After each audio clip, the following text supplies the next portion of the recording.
All right. Push 1 in the chat if you can hear me.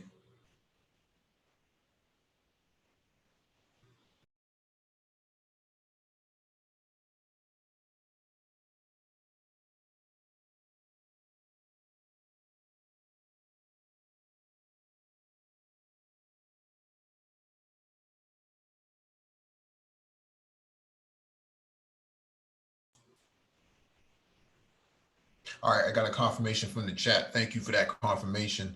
Welcome back to the Black Brain Trust. This is episode 575, Black Pandemic Talk. Please hit the like button as you come in. Share the video if possible and hit that notification bell so you get all the updates from the Black Brain Trust, coming those posted on the community tab. There's a doc in the description leaves the video for you to follow along with. If you want to engage in this discussion, there'll be a link in the chat for you to click on. When you click on the link, make sure you raise your hand so that one of us can acknowledge you and advance you to the panel. Just as an FYI, Zoom did come up with a new update earlier. The update is called 5.1.1. So make sure you update it or else you won't be able to get on the panel. Okay.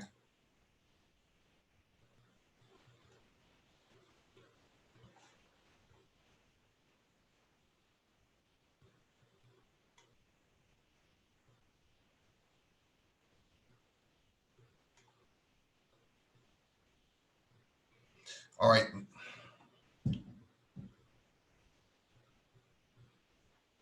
Again, make sure that you update the Zoom app before joining the panel. The update is 5.1.1. It just came out earlier today. All right, let me jump on this real quick. This is a little bit old, but this is from TMZ. Mazunga tries to go into Walmart without a mask. I think that's pretty interesting. Let's play it. Hey, he just doing his job, man. Come on, man. Everybody else, what you did to me, man? I ain't done shit to you. You're spitting all over the fucking place. I need you out. You leave me alone. So this is what's going on. Okay, Mazungas are going crazy all over the place, trying to get inside Walmart. And, you know, spitting everywhere, spreading corona, COVID everywhere possible, spitting on, you know, the personnel, spitting on the merchandise, exposing everyone to you know, the nastiness of the disease. Just if people want to know how this is spreading, it's Mazunga's hey, he like just this. doing his job, man. Come on, man. Everybody else, what you did to me, man? I ain't done shit to you. You're spitting all over the fucking place. I need you out. You leave me alone. And this is what's going on. Want to know how it's being spread? There it is right there, an example right there. Mr. Mazunga thinks he's entitled to come into Walmart. Okay. Hey, he just doing his job, man. Come on, man. Everybody else, what you did to me, man? I ain't done shit to you. You're spitting all over the fucking place. I need you out.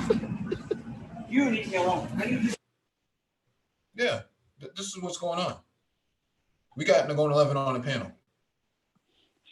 What's going on, Mike? What's going on, folks? What's happening? Chilling, man. I don't saw this video before. Yeah. I see these guys try to get into it. Mazunga coming in there acting like he's privileged, no mask, spitting all over the place with his mouth open. Shit is crazy. It's part of I think it's part of the psychosis. But yeah, it's pure madness. But yeah, but that's how it's being spread. And unfortunately, we see it going on a lot in many other states as well, where states are now starting to close up again, but they have let some of this stuff run wild. Mazungas have run wild. Other guys have run wild, spreading this. And I don't know where we're going to be with this in the next few weeks, but I suspect things are going to get a little worse. Yeah, I don't know what would the law be for something like this, right? The law says, the store says you must have masks, or the state says you must have masks, but if you don't have a mask on, what's the actual law to enforce on a person like this? Is it like disorderly conduct? Is it I don't know. It would seem to me they should have a specific law for it, or maybe an ordinance or special ordinance put out the city. Well, because doing a whole laws, it means it's got to go through, certain, it's got to go through the state house or whatever and all that. I mean, I have time for that. So but you can do emergency ordinances just like you can do an ordinance with respect to curfews and so forth. So there should be an ordinance, city ordinance. You cannot have a mask on, or you're gonna be fined. You can be arrested and fined, let's say $1,000 or something like that. Should have something like that going on, but it seems like that there's no real will to enforce this kind of thing, and that's why you see, folks walking around, being rather careless about it in crowded spaces. New York here, you're supposed to have a mask on by law, but by ordinance, if you will. But I haven't seen anything, how would I say, enforced as of yet, except people doing it on their own. So I haven't seen any enforcement on this. I haven't seen any enforcement. And I know that certain, like my gym, they said the gym couldn't open. They said if they opened, they were going to be getting fined, not only for the day, but on an hourly rate and everything else like that for as long as this thing is open. So they've made it economically, injurious to have your gym open at this stage. But those are for businesses, but for people walking around with no mask on, like this Mazunga's running his mouth, spitting out COVID all over the place. I don't know, maybe a knuckle sandwich would do good for him. But outside of that, I don't see any enforcement. I haven't seen any. Maybe you think it could fall under the indecent exposure laws? Like, kind of like, I mean, no hat, no mask. I mean, no shirt, no shoes, no service. I would have to say it would have to come under some health hazard, something that would deal with some level of a health hazard. I don't know what. I'm not an attorney. I certainly don't have the laws at hand to know exactly what that would come underneath. I would think that they would put out some special ordinance that that would have to that you can do very quickly and get done. But Mike, I don't know. I don't even know what laws are out there on this. Yeah, it's kind of weird, right? Because it's not, every state is different, but in some areas, they don't require you to wear it, but then in some areas they do. But then you go to private establishments, it's mandatory that you have one. And see, He just doing his job, man. Come on, man. Everybody else is wearing masks. I ain't done shit to you. You're spitting all over the fucking place. Leave you out. You leave me alone. See, and you notice it's the brother he has a problem with. You leave me alone, right? Let's watch that again. He just doing his job, man. See, this is the brother right here, right? Yep. Now watch, he turns back around and come on, man. Everybody else is wearing masks. You did to me, man. I ain't done shit to you. You're spitting all over the fucking place. Leave you out. You leave me alone. Oh, you leave me alone. You be cool. Nah, you be cool. You can't make this shit up, man. He's walking around in flip-flops, feet looking crazy. He tells the brother to leave him alone. He looks at the Latino dude, and he gives him a pass, but then when it comes to the brother, he's like, no, leave me alone. Even with the mask on, the brother's compliant, he's doing exactly what he's supposed to do. And this guy is like, no, leave me alone. He feels entitled, man. Mazunga's feeling entitled. Man, a knuckle sandwich would have gone nicely on that one, man, because that dude was way out of line. His mouth was wide open, so he needed to have it closed. But yeah, these dudes are feeling crazy. Nah, man, uncool. He just doing his job, man. Come on, man. Everybody else is wearing masks. You did to me, man. I ain't done shit to you. You're spitting all over the fucking place. Leave you out. You leave me alone. Nah, you be cool. Yeah, get jacked up over a mask. Imagine that. Jacked up over a mask. That's how that shit should have gone down. That shit should. You know how that should have gone down. Shit. Yeah. Guys jacked up, getting Tommied up out here. Oh man. Tommied up, man. highly finished too, man. Walking Highly finished. Flip flops, man. I think it should be against the law that you should come outside in flip flops like that. It wasn't that hot. Highly finished, dude. Highly finished. I mean, isn't somebody at the door checking? Like, it's usually somebody in Walmart. It's like some kind of security or loss prevention or something like that. Somebody's there at the door to do a verification that you can come in the store without a, with or without a mask. How is this possible? Because at every Whole Foods I go to, there's 3 people at the door. You're not getting in. I just don't know, what they're doing. But somebody said psych wards in here, and they're kind of right. I was on a Zoom hangout with one of my fraternity brothers from school, and he's a psychiatrist, and we were in there talking, and we were just having a conversation. A bunch of us brothers were there, and I mentioned COVID psychosis. I said, "Is there COVID psychosis?" And he's like, "Yeah." He says, "There is." He says that there absolutely is a COVID psychosis. Yes, this is absolutely correct. This does exist. So you got guys out here in a mild psychotic state running around operating. And if you especially have one of these entitled Mzungus running around, he's going to think he's not going to have a mask on, and he's going to be stone cold crazy. But he's going to be out here, operating like he's all right. And then a lot of these guys are not okay. Their minds are gone. They're at a level of psychosis, and I think that is definitely going on. And I think that's a problem with this guy here. And unfortunately, I think as we're going to have to go through a second lockdown as these numbers go up high again on these states that have not properly handled their business and opened up way too early, we're going to see a little more of this, fortunately. Well, Yardvest in the chat says perhaps Mike V, perhaps he takes off his mask. Yeah, but you can't. You can't do that in the store. Once you do that, your grounds for being dismissed at this point from a business standpoint. I mean, unless something is pertinent to you that you needed to, like, if you had a inhaler for asthma or something like that, you need to use the inhaler. I mean, I think that might be a justifiable excuse for pulling your mask to the side.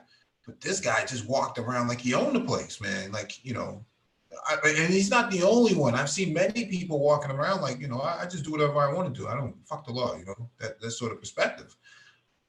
And so, like I said, what I found significant in this video was that the brother told him to get lost, get out of here. And he has a problem with the brother telling him that. Yeah. I'm saying a knuckle sandwich might have been right for this dude, man. He might need to get. I don't know if I would recommend something like that. No, I'm not saying that you should clip a dude in the chin, but some of these dudes, if his mouth is sitting wide open, he's doing a lot of craziness. You may have to deal with this dude, man. I mean, some of these guys are definitely are bugging out, man.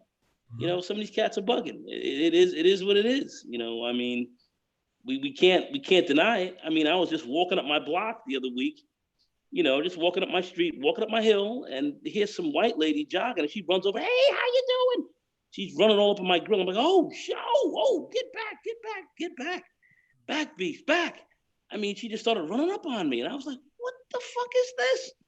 So I think maybe she was just locked up in her crib too long, and next thing you know, she's out of the crib. Just anybody walking up and down the street, she literally attacked. It was crazy. So I don't know what to say. I don't know what to say, Mike. He was in the right aisle though. Wine, mixers, and cold beer. He's determined, according to this. Hey, he just doing his job, man. Everybody else again. Come on, man. Everybody else, where she went to me, man. I ain't done shit to you. You're spitting all over the fucking place. Leave you out.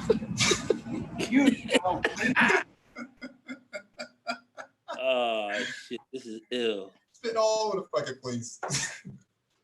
Really, I mean, but that's true though. I mean, that is true, and we were talking a little earlier, Mike, and we were saying about how in South Korea, the reason why their response has been so good, they found 4 people who had it, and they shut the country down basically on the 4 people that got, that came up positive. They shut the country down, And then they started, doing widespread testing because they just knew 3 or 4 people who were walking around with this, and they traced them to where they had been. One had been at a very big function, a religious function there, a religious group that had over 200,000 members, but I think they had over 10,000 people in that revival or wherever they were. And that person was there. They tested people in there, close to 1,000 people who came up positive, and then they started to, quarantine everyone there, and the other ones got quarantined as well. So and then they traced where they had been. So they saw just 4 people alone could have had this thing up to 100,000 people possibly in no time, in a matter of days. So they jumped on it so early. I mean, a country like South Korea, their main city, Seoul, I think they've had less than 400 deaths altogether since this period. 400 deaths. I mean, which has been a model for the world, really. Singapore and Vietnam and others have done very well with it as well.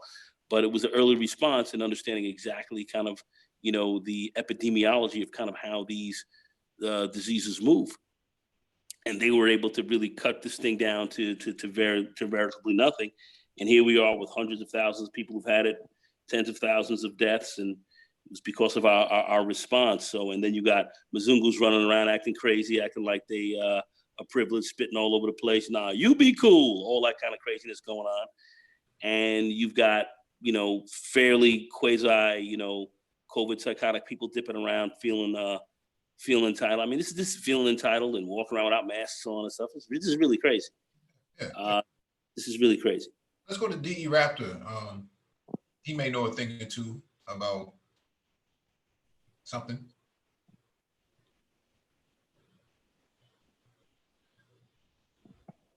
Porridge Man, can you hear us? I think he may be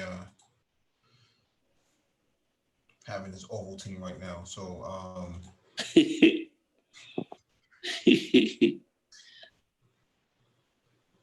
Black Torch says Vietnam only had 7 deaths. Yeah, they may have. I mean, it may be that low there because they don't have as many people, but they certainly have had the SARMs and SARS and all that had hit before. The SARS that had hit before, and they've had experience with some of this stuff. So these people are experienced now. And South Korea, and I'm talking about the city of Seoul, it has over 10 million people in there. 8 to 10 million is on the same level as Manhattan. They've had a small amount of deaths as compared to what happened on the island of Manhattan, pretty much, and New York overall. So it was a function of early response, and we had none, and this is why we have the deaths that are here. So that we have here. So it was all about how you approach this thing from the beginning, and that's where we're at with this. That's where we're at with this currently. Early response was the name of the game here. Yeah, let me jump to the next item on the docket from NBC.com. When will phase 3 of reopening begin en masse? The second step of phase 2 of the reopening plan, including indoor dining, started Monday.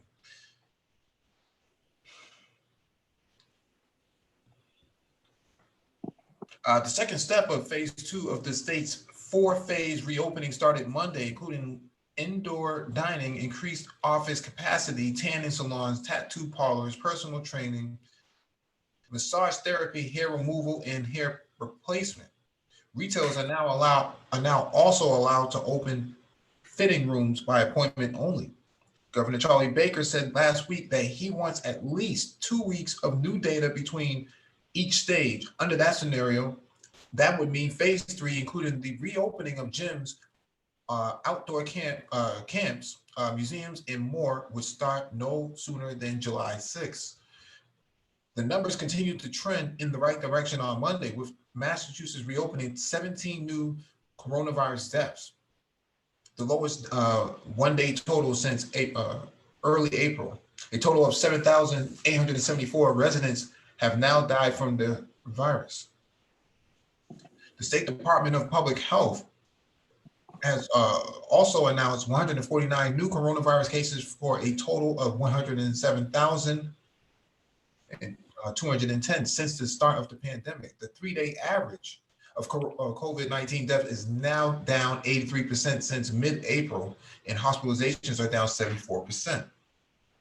The 6 indicators informing how Massachusetts can move through the four phases of reopening the state are the COVID-19 positive test rate, the number of individuals who died from the COVID-19, the number of patients with COVID-19 in hospitals, the healthcare system's readiness, testing capacity, contact tracing capabilities. Half are currently trending positively and half are in progress.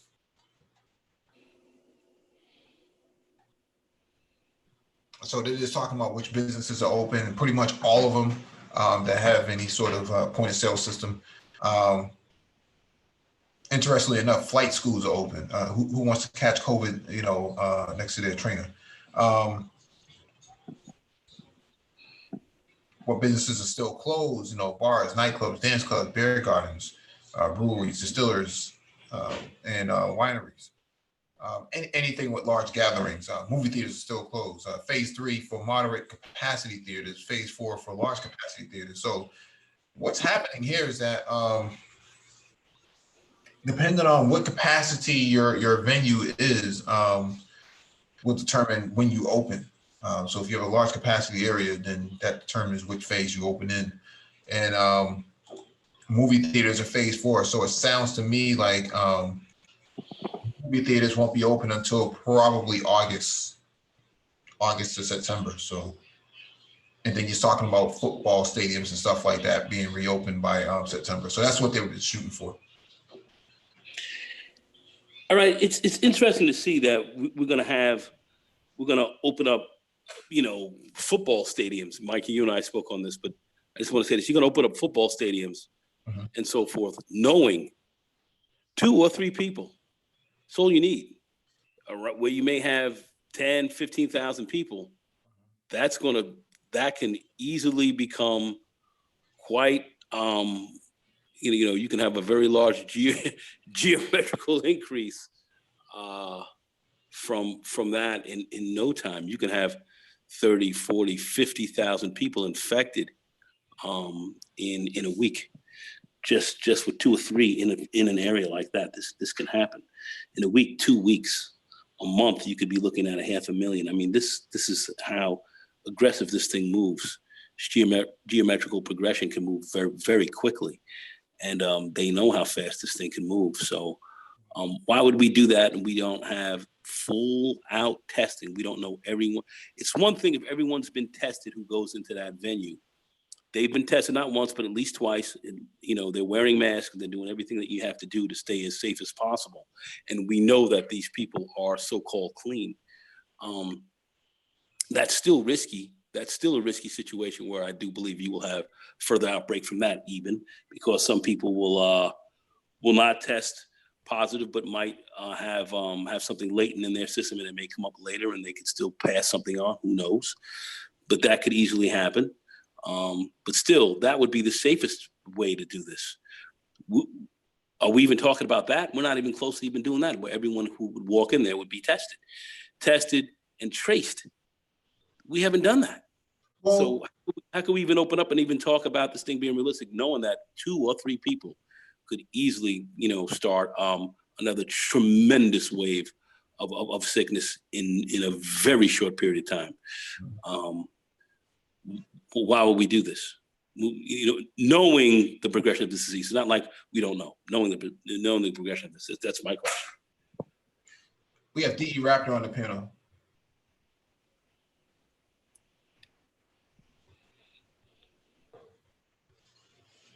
Mr. Raptor, can you hear us? I think maybe he might be stuck in the update. Yeah, keep in mind, if you're going to join the panel, make sure you update your Zoom app to 5.1.1. That's what people are on right now. That's the latest update for today.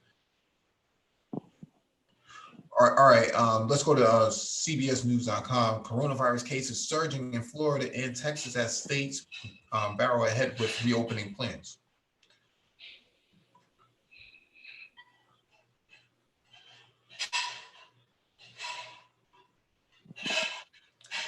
The U.S. is seeing a dangerous increase in coronavirus cases in the South and West.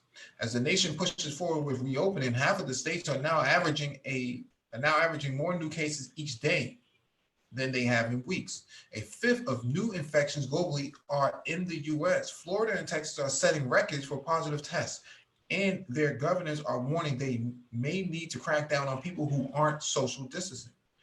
Florida Governor Ron DeSantis acknowledges that increased testing alone can't account for recent record numbers of new COVID-19 cases. He says he'll crack down on businesses that don't follow social distancing guidelines, but adds he won't change the state's reopening plan or enact its statewide mandatory mask order.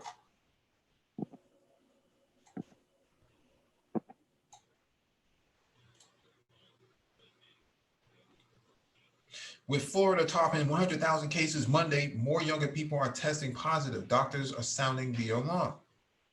When young people get infected, they go home and they infect their parents, said Dr. Charles Lockwood. They will kill people by giving vulnerable people the virus. Miami on Monday became the latest city to weigh in on the issue of masks. We are going to be implementing a mask in public rule. Everyone will have to wear a mask in public, Mayor Francis Suarez said. But tensions over precautions are flaring up. One video showed a man in Florida fighting to enter a store with no mask on. Over the past 2 weeks, at least 18 states have shown a rise in hospitalization. In Texas, the number reached a record high for an 11th consecutive day. But Governor Greg Abbott doesn't anticipate a return to lockdown. Closing down Texas again will always be in the last option, he said. Former Food and Drug Administration Commissioner Dr. Scott Gottlieb tells CBS News, I think it's really going to be a pivotal week for us to get a picture of where things are heading in states like Florida, Arizona, and Texas, whether or not they are tipping over into the exponential growth or not. Dr. Mark Hines of Tucson worries about the new cases he's seeing. ICU beds across southern Arizona and actually across the state are at a very high premium at this point, Hines warned. New cases also caused Major League Baseball to close training camps in Arizona and Florida. And in Los Angeles, the health department's director said on top of the COVID crisis, public health officials are receiving death threats. So this is what's going on. Okay. The thing is that the virus does mutate. I think what happens is, like the article is saying, a lot of these young cats are bringing it home to more vulnerable people. And so someone's mom, someone's grandma, someone's uncle or something like that, aged people, senior people, they're highly at risk. And people just running around, just doing whatever they want to do, man. I've been isolating since March, since I come back from the continent. I haven't really gone out all that much. Haven't done any shopping. I'm still getting alerts that, hey, you haven't spent anything on your credit card, having low credit card utilization in the last month and a half.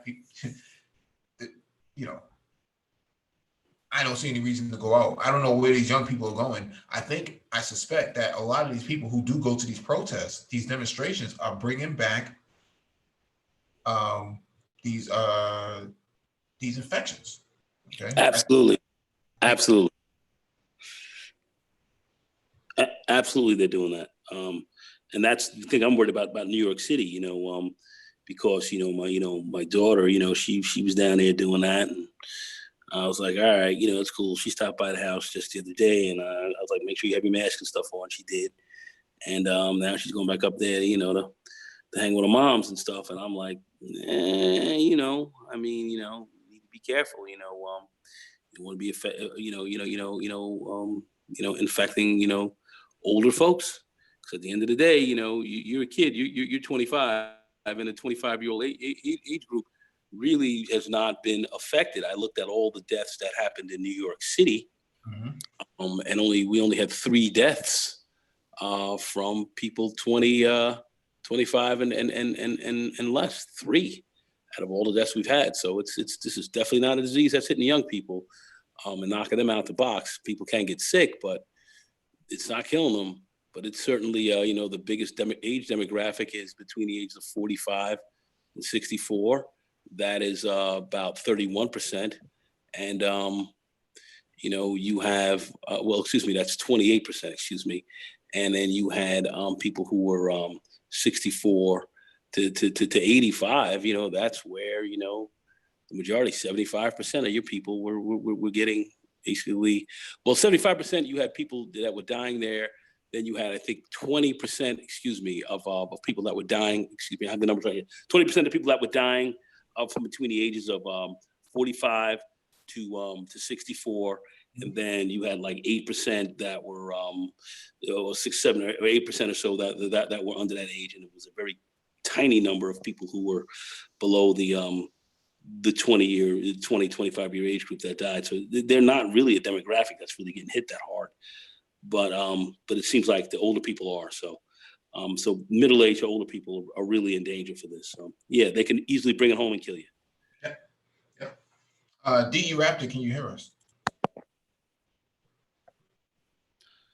Yeah, I think he might have got stuck in a loop of. Yeah, I was having some problem with my audio there for a minute.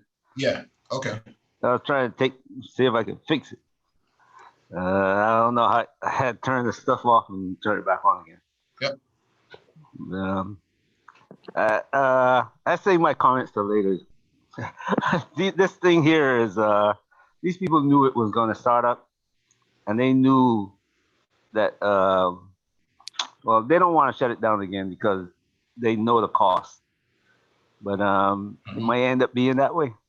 Come October, when everybody is when the flu season starts up again, it's going to lower a lot of people's immune system down. And when you shut in the house with no sunlight, it's going to even get worse. Yeah, I think Florida, they're the ones who actually are starting to close stuff up again. They open up their beaches and all that. And then people started getting torn out the frame. So they're trying to, hold it back. I saw that actually happen in Brazil, my ex-fiance down there, we talk pretty regularly, and she spoke on that. I've been telling her to be very careful. She stays out in Barra da Tijuca, so she hasn't been really going out to the beaches that much, even though she loves going to the beach wearing small bikinis. But I'm like, girl, don't be running out there now. You gonna get torn out the frame if you do. And that's just kind of what's going on out there. And Brazil's had a real problem. They've had a big spike, and they're just letting it run amok. So I just think this is pretty bad right now. Yep, down there, whole neighborhoods and families are gone. Yeah, people are getting lit the fuck up. It's not even a joke. They're getting lit the fuck up, man. They're getting lit up. Yeah. David Monroe in the chat says, so they won't tell the young people not protest because it might make granny sick.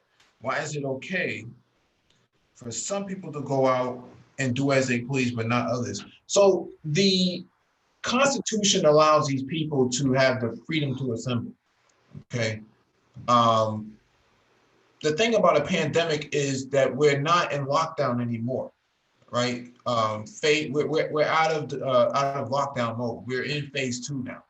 So you're allowed to gather up to at least a dozen people. Okay.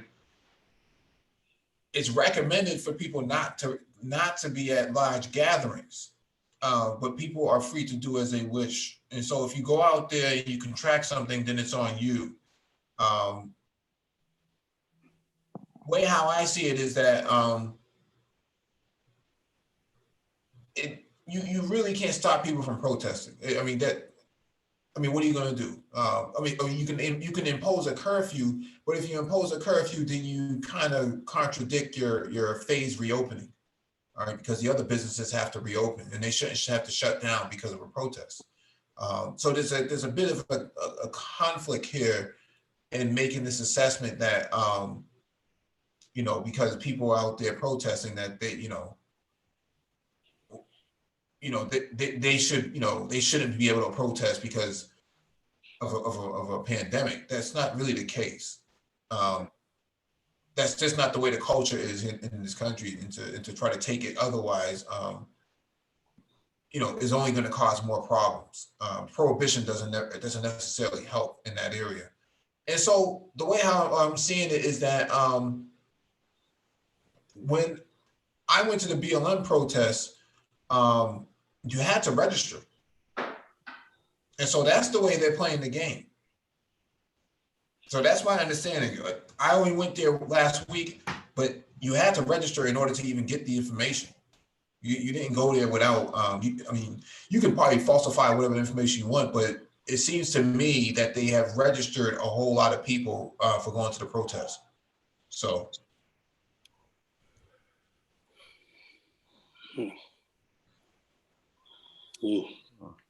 This protest thing is a well-coordinated thing, and to notify you in the way that they do, they have to have a computerization that is something that like Google, you know what I'm saying? Oh, they already contact tracing people through the protest, though. Right? They know who's out there in which large gatherings they are. So it's just a matter of pinpointing each and every person when they do go back home. So if they did become infected, the records would show that they were at the protest, because everyone's doing a selfie, everyone is live streaming and stuff like that, and podcasting, on Instagram and whatnot. The contact tracing would actually pinpoint where they were and who exactly they were next to. That wouldn't be difficult for them to find if they wanted to really do the data science on it. Yeah, it was pretty easy. Well, it wasn't so much easy, but South Korea, they were able to do this quite accurately, and it was very effective. So they were able to keep numbers down for people getting affected that way. I mean, it could easily have gotten insanely out of hand. They could have had hundreds of thousands of infections and tens of thousands of deaths, of which they have not had.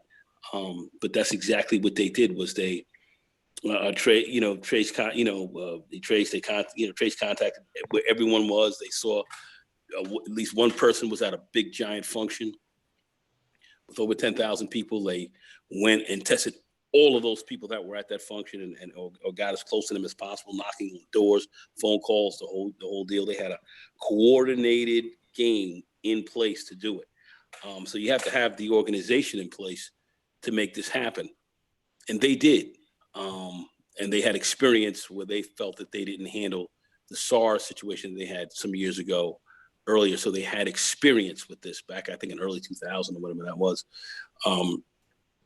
But they felt that they didn't have a good response, and they learned a lot from that, and they applied what they learned, and they had a much better response, a far better response than certainly many other countries did have, and certainly ours, which has been, for lack of a better word, dismal. We're not even third. We haven't handled this on a third world basis. We handle it on, in my view, a fourth world basis. With the level of resources and so forth that we supposedly have in this country, and technology and so forth, to have this kind of response and the amount of these deaths that we've had here is in my view criminal. I think it's criminal, and a lot of blood on people's hands right now. I'm not going to get into who they are, but I will say the fish rots from the head down. So that's what we're looking at. But had we had a very competent early response, we would have definitely gotten our arms around this a lot better than we have. Yeah, let me jump to this next item on the docket from CBS News. California orders bars in Los Angeles, other counties to close due to surge of coronavirus. California has ordered bars in Los Angeles and other counties to close Due to the rising spread of COVID-19, Governor Gavin Newsom tweeted that bars in Fresno, Imperial, Kern, Kings, Tulare, I think that's how you pronounce it, Tulare, are being ordered to close as well. Newsom is also recommending that bars in Contra Costa, Riverside, Sacramento, San Bernardino, Santa Barbara, Santa Clara, and Ventura close as well. See, I don't go to bars, so I don't really know what the standard operating procedure would be in a pandemic for a bar. Why would you want to go to a bar anyways? I just find that to be very interesting at a time like this. Mike, you know the standard entertainment in America, and besides football and baseball, and basketball, and the kids not playing soccer or baseball this year. People are looking for an outlet. You know what I'm saying? After being in the house or being not, some of them not going to work. Mhm. So they're looking for outlet. So the minute the bar is open, that's where they're going to head, and that's a problem in America that you can't stop. Drinking is like is people who don't smoke drink. Yeah. That's the way it is. Yeah. You know what I'm saying? Let me finish. Anywhere you go, you drink. Yeah, let me finish reading this. The order comes after the Golden State reported a rise of nearly 6,000 confirmed COVID-19 cases Saturday, and almost 5,900 people have died from the virus there. That's a lot of people, man. Shit, that's crazy. The global death toll from the coronavirus has surpassed 500,000, according to the tally by Johns Hopkins University. The list of counties impacted by Sunday's order was based on the daily reports on the spread of the virus from state officials, according to the Associated Press. Counties that have been on the state's watch list for between 3 to 14 days are being asked to close bars through local health orders. Associated Press said those on the state's watch list for more than 14 days are required to immediately close any bar that has reopened for business. So I see what David's saying in the chat. He says they have been specifically banned from asking about protests when contact tracing. The thing is, on one hand, what they're doing is they're honoring the Fourth Amendment, okay, the right to privacy. On the other hand, they have the capabilities without even asking them where they've been. They can look at the contact tracing map, because you don't have to ask anything. They can just look at a map. Where are these devices showing up and who's been affected in these areas? Where's the hotspot?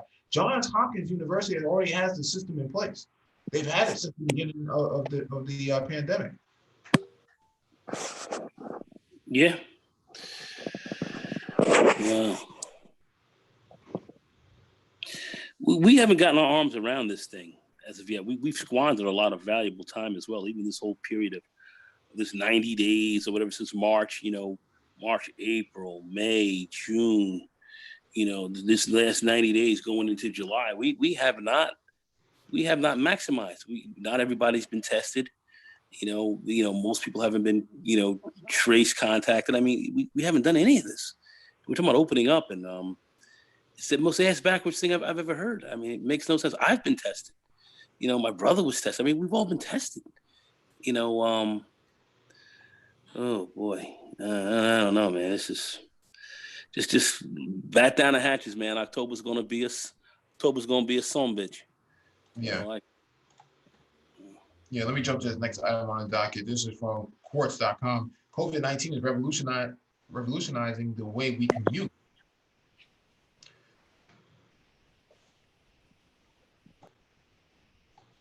In early March, I left my apartment in Upper Manhattan and drove to Ontario to visit my elderly parents for a few days while, man, these fucking fireworks, man, these fucking assholes don't go to sleep. For a few days while I was there, the number of reported cases of the novel coronavirus was rising in Toronto at about the same pace as they were in New York City. As the numbers climb in both cities every day, my grip on my rental car steering wheel just got tighter. We gotta expand this out. At first, I had been leaving the car at my Airbnb and using Lyft and Uber to bypass the gridlock of Toronto suburban parking lots. But as the case numbers ticked into the double digits, I started driving elsewhere to limit any prolonged contact with strangers. Back in the U.S., in time to see New York's COVID situation turn catastrophic, I looked into keeping my safe metal pod, but it was too expensive. Instead, I leased a Ford. Then I found a small house to rent in a tiny upstate community, clinging parasite like to a state park. My spouse and I eventually moved out of New York, of our New York top floor walk up completely. I had valid reasons for all these decisions, but it's not without shame that I admit to them. Like many people, I fell in love with New York's partly because its density made walking the most democratic form of movement. As British author and filmmaker Ian Sinclair puts it, a joy, while the cheap subway made owning a car unnecessary. Though the crowds and broken signal delays were often maddening, I admired the vast underground system for what it symbolized: the ability to move and mix 5.5 million commuters of every social strata, members of every community, the young, the old, people with and without disabilities, daily for a fare of $2.75 per person. It must be a joy to live in New York. The miracle isn't so much that the trains are actually running. We know how to do that, and we can probably do it better, says Alexis Perota, a lecturer specialized in urban transit and housing at Baruch College Marx School of Public and International Affairs, University of New York. The miracle of it is that we're all there together, and we are somehow not killing each other and not getting into fights. Even more inspiring are the moments of communal connection, she adds, like the videos that occasionally surface of commuters breaking into song when stuck in the tunnel. Such events, which are not unique to New York, prove that subways and buses offer a place for collectivity, a sense of solidarity that people crave and might even be missing for a few months of stay-at-home orders. And in fact, Perota sees functioning transit systems as they ache into public squares. There's a minimal barrier to entry, and the expectation is that they'll be open to all. This helps explain why mass transit stations have become the sites of protest in the name of equity and freedom in Hong Kong, Santiago, London, and elsewhere. See, I'm not a big proponent of actually riding, public transit, during COVID, man. In Boston, the bus drivers actually have shields on their driver's seats. It's almost like going into a bulletproof booth or something like that. It's kind of set up that way, which I find to be very interesting. Well, I'm sorry, Mike. I'm sorry. Yeah, but you still have to get on at the rear door. So that's the policy that they're using, for now. So they're losing a lot of money doing this. But how long can you run your system like this? Okay. Well, New York City, they do have their budget issues, but the city does have money, to subsidize, the people traveling around. But you have so few people riding the buses right now. If you get on it, it's a dystopian look. If you're riding down Madison or 7th or 8th, it's dystopian because there's hardly anyone really out there. But still, you got to be careful because my friend's wife's cousin got on a bus. He was coming back from his job and as an essential worker, and some crazy guy got on and he had a machete. And he started trying to hit people with it, and then he hit him. He caught 20 stitches in his 20 stitches on his forearm and 10 stitches on his face. And the individual was this is a guy who literally went psychotic. He attacked people. They tried to get him off the bus. The bus driver stopped. The guy got off the bus after swinging and looking at people, got off the bus, sat down on the corner, and waited for police to come to get him. So he didn't even fight anybody. He just attacked a few people on the bus, got off, sat on the corner, and waited to get arrested. A man who's just lost his mind. So very bizarre. So I'm like, I don't know if I really want to be riding, the public transit. But they're not charging you. You can get right on the back of the bus. You're not going up to the front, right in the back, and they'll pick you up and take you wherever you got to go. Mm-hmm. But there's so few riders. You're not dealing with full buses at all. It's just 2 or 3 people on there, or 4 people on there, or so forth. It's really crazy. It's a crazy look. New York City, as big as the city is, and with as many people, no one in the streets. It's crazy. I mean, that's why the protests were so amplified, because you didn't have any crowds or anybody moving around. So that's why the cops came out like, oh, we can now. Oh, wow, crime stuff going on. Oh, beautiful. So now we got something to do. So here we go. There's somebody standing here. There's somebody protesting. Or there's somebody over here running up on a store. Let's get to it, fellas. Yeah. So that's why it's heavy. Yeah. The thing is, like you said about this, machete Negro. I don't even know if this brother, if it was even a brother for that matter. But no, it looked like he said it. I think he said, I think it was a Spanish guy, or maybe the guy was Spanish or Arab. They weren't really sure, but the guy, he didn't, they didn't find out. He didn't see it in the paper, but it didn't seem to be a full out Negro, though. He could have been a very light skinned, brother with longer straight hair. That could have been possible as well. But whoever it was a straight up crazy man. The man was out of his mind. His mind was gone. He knew it because he sat down on the corner and waited. He got off the bus and waited for the cops to clap him up. Now, how far away is that from Bellevue? Well, where he was, he said this was about somewhere around 141st or so. So Bellevue would be, he was fairly, close enough to, he wasn't released from Bellevue, but I'm sure they took his ass right there once they booked him and arraigned him or whatever, because the guy was crazy. He was crazy, and the cops knew it, and he put his knife down. He sat there, and they didn't come up. They didn't shoot him or anything. They just walked up and just cuffed him up. Apparently, it was no fighting or anything, and just walked him in. Well, the thing is, a person like that,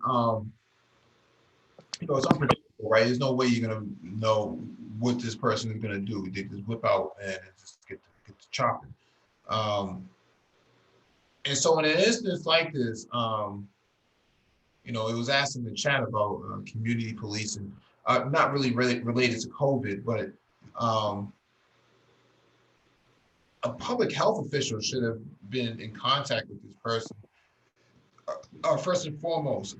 The other half is that, see, in Boston, we have platform marshals and undercover plainclothes transit police who ride the most hotspot areas. So somebody like this would have been taken down pretty quickly. If not within seconds, they wouldn't have made it that far, so to speak. They do have cameras and stuff that can detect whether or not you're carrying something on your person on the transit.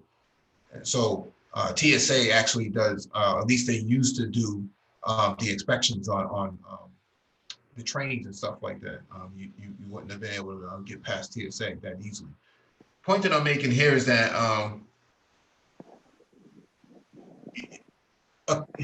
COVID has opened up a lot of issues, like Nagona is pointing out, that It's unpredictable, but you would want to avoid these areas. Like I was saying earlier, I don't have any interest in getting on transit for any reason. I'd rather ride a bike, which is interesting because bike sales are up significantly since Yeah. pandemic.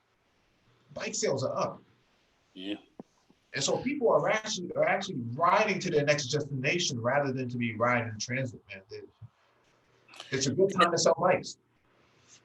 And if you're in the city and you're going, let's say, from 135th down to say 59th Street, depending on what avenue you are, you jump right on Madison. You just drive. It's a straight run down, and you can go downhill pretty quick. You can get there in short order, man. No time. Mm-hmm. No time. A bike would be a very smart way to move. A lot of people move that way, and now without the traffic running around, all the stores are basically closed, and all that. You have, the commercial buildings are really not opened up except for a few that have essential people coming in and out of there. It's city, for all practical purposes, is shut down. It's scary. I mean, if you walk in Manhattan now and just walk around, it's kind of scary. It looks like something out of a movie, man. It looks like something out of what was that, Legend with Will Smith? Driving a hopped up Mustang down the road, firing at deer. I mean, it was looking something like that, man. It was looking crazy. So yeah, it's very, very strange, but a very sick individual got on there. You don't hear about people just getting on the train or buses and doing that during normal times in New York City. That's almost unheard of. But here you have that, with no one around, somebody who just literally was in their house for too long and just lost their mind. So there are some nuts walking around, unfortunately. Yeah, David. And I think the COVID virus itself, I'm going to say this, I think people who've had the COVID and it's affected their brains, it's definitely affected their brain. Their brain has gotten affected. It doesn't just affect your organs as far as, your liver and heart and lungs and kidneys. And so it affects your brain, too. All right, let me get to the next item on the docket from Yahoo News. Inside the body, the coronavirus is even more sinister than scientists had realized.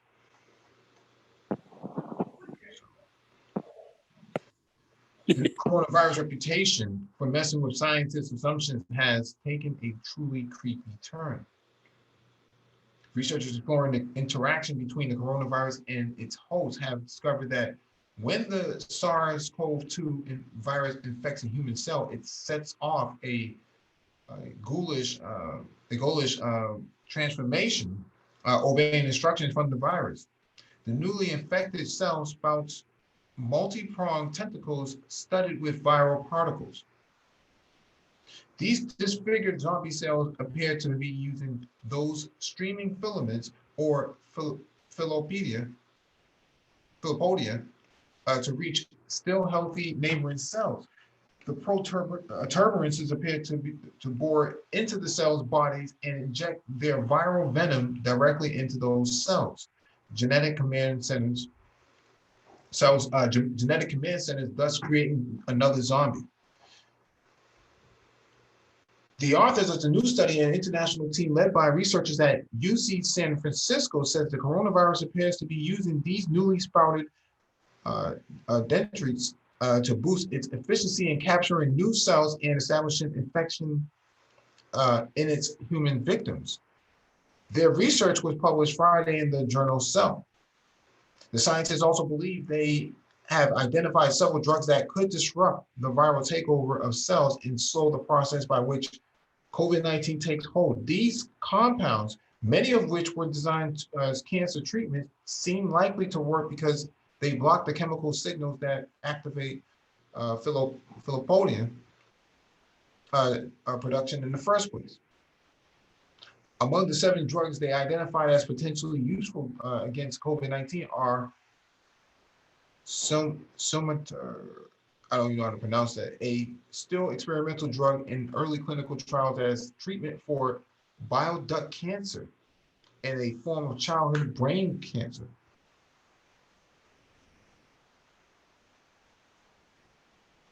I'm not going to try to pronounce the other one, a cancer drug developed by Eli Lilly in Gilternib,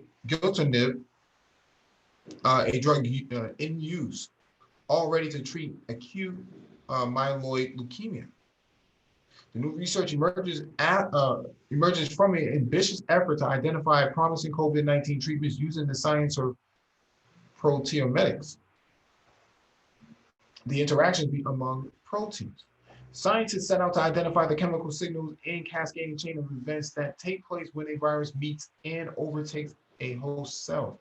Then they look for drug compounds that could scramble those chemical signals and disrupt the process of an infection. Zombie cells inside people's bodies. So that would align with what Nagon 11 was saying earlier.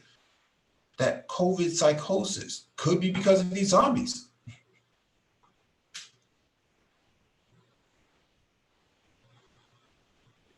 For sure, man, for sure. I remember Chris Cuomo. He's the governor's brother, and he had tested positive, and he had COVID, and he was actually going on the air, literally talking about his infection and how he felt. Chris Cuomo, and it's some of it is actually on YouTube, and he was actually talking about how he could feel the virus hitting him in a lot of places. He ultimately said he could feel it in his head. He could feel it in his brain. He could feel it there. He said, I could feel it crawling in my head, man. I can feel it. And it was pretty scary listening to him explain this. He's come through it. He's gotten by it. But I do believe it I do believe it does some damage. And I definitely believe it affects the brain. And I definitely, without question, think it adversely affects people. And I think when you start seeing people acting real crazy, doing an extraordinary amount of screaming, just going extraordinarily crazy, and just, prone to extraordinary levels of just senseless violence where they haven't been really violent before. Yeah, I definitely think that that this virus is affecting the brain, man. And it's affecting certain aggression centers and so forth in the brain, for sure. Frontal cortex, neocortex, and all that. I believe all that's getting eaten, or at least getting infected, and your body's fighting it off. So yeah. I mean, machete attacks on an empty bus doesn't make sense. Just doesn't make any sense. Yeah, I know. Go ahead, D. Rapper. Hey, Nago, you guys have to look at the organs that being attacked in the body. It's not just the lungs. It's every system in the body. Yeah, it's all. You know what I'm saying? And your nervous system, your brain, because the brain is not only in your head, it's all throughout your body. Well, your brain, primary cortical function comes from the brain, and you have what's called a blood-brain barrier. It's almost like a mask. It's like a filter to keep certain kind of things that circle within inside of the body out of the brain. So the brain has an extra level of protection with the BBB. I understand that, bro. But what I was going to say is this virus, I believe, is at a small level where it can actually get to the brain. So what you're saying, as far as this affecting and hitting the brain, possibly hitting all of its all of the different areas of the body, that's in my view, that's absolutely a fact. That's absolutely true.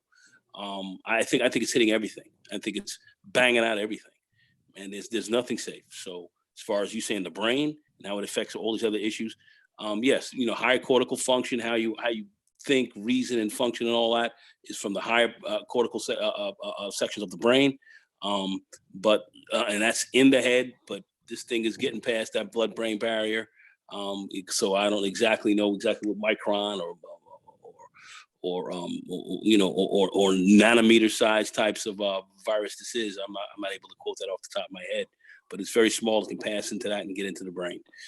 There's no doubt about it. So we're in agreement. So if you're saying the brain is getting banged out, there's no doubt in my mind. It doesn't even, okay, say it's affecting the brain directly, get past that blood-brain barrier. But you have other ways to affect the brain also. Your lungs, once you start, your brain is not getting enough oxygen, which then your blood system, you understand, your arterial and vein. So you're saying like hypoxia or something else like that that might actually it affects that. It you're is not affecting the is a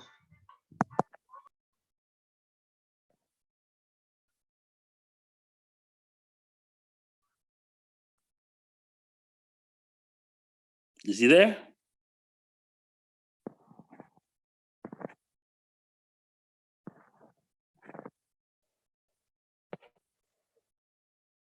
yeah. I somebody called me.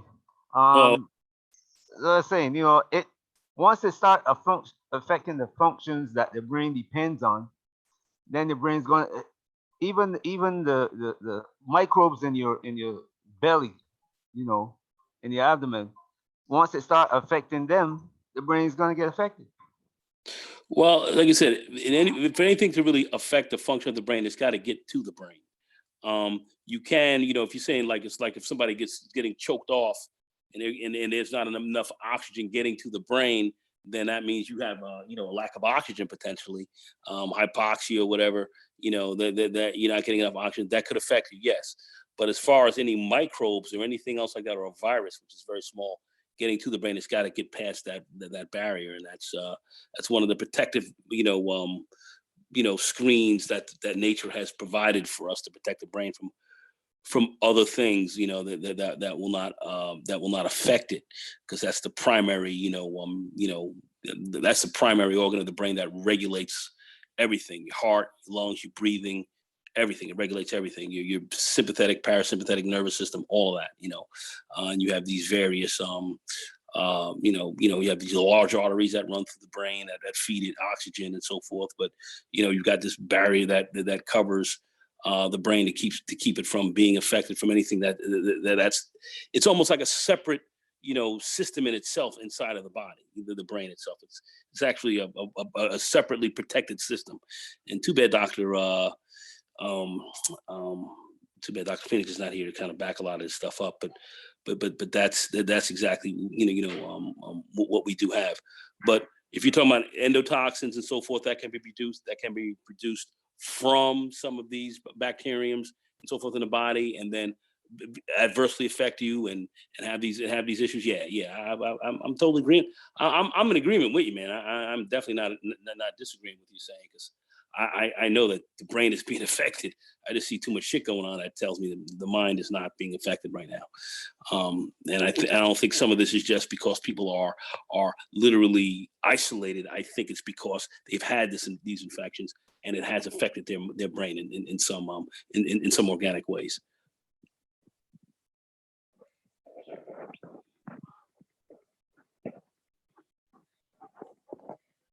Go ahead.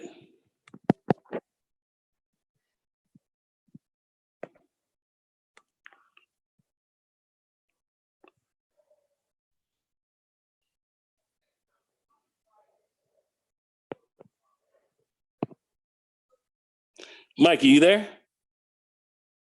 It's quiet.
All right, I'm sorry about that. I had to step away for a second, but this is the last item on the docket. This is from News 5 Cleveland.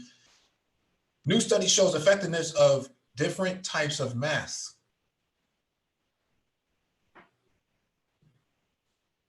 A new study published Tuesday highlights the importance of wearing masks in containing COVID-19. The study, published online for the scientific journal Physics of Fluids, contains images that show a mannequin modeling different masks. Researchers use a fog or smoke machine to simulate respiratory jets or droplets from coughs and sneezes. The picture visualizes how far those droplets can travel with a mask or without, with a mask or without one, and how much air bleeds or leaks from the sides or tops of the mask that doesn't fit properly. Dr. Mark Cameron, an infectious disease researcher and professor at the Case Western Reserve University School of Medicine, said the study shows that mask usage was far more effective than no mask at all. Cameron, who leads the virology group for CWRU's COVID-19 task force, said in general, there are two types of studies that can help researchers determine the effectiveness of a mask. Correlative, which looks at mask use as a whole within a community or among contacts and correlates it with the number of infections in that community, and lab control, where researchers test the viruses and bacteria on the back of masks after someone uses them. Cameron said the new study gives a picture of how effective mask use can be, but it also highlights that masks are not 100% foolproof and that other precautions are still necessary. If you have a mask on, it's not a perfect shield, Cameron said. You still have to keep your distance from people. You still have to avoid large gatherings. According to the study, droplets from coughing or sneezing with a mask can travel an average of 8 feet beyond 6-foot distance, typically observed in social distancing. So here's the image right here. It shows 3 feet in A and then 6 feet in B, okay? And then up to 12 feet in C. The pictures really tell the story, Cameron said. Anybody could read the paper and see that, okay, here's where the virus could escape our mask. Here's where the distance amongst or between us and a really important, even if we are wearing a certain type of mask. And the other measure that we need to take are still just as important as putting that mask on.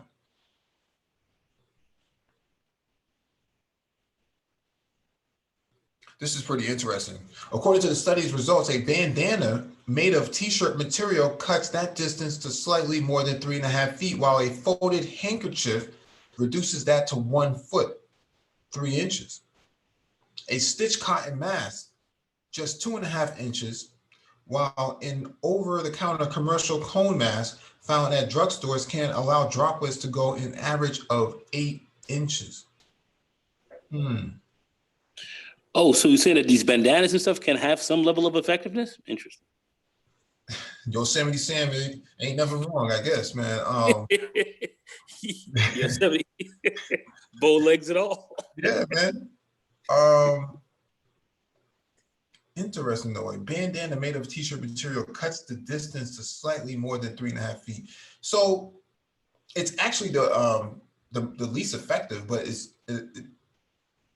still works, right? It still works. It's just a matter of the effectiveness of it.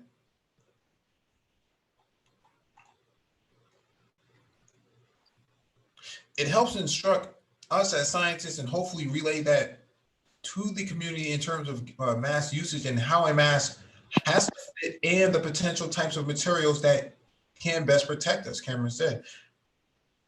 Cameron said that stay-at-home orders and return to work for many people have likely contributed to an uptick in Ohio's cases, keeping the state at a plateau rather than coming down the curve.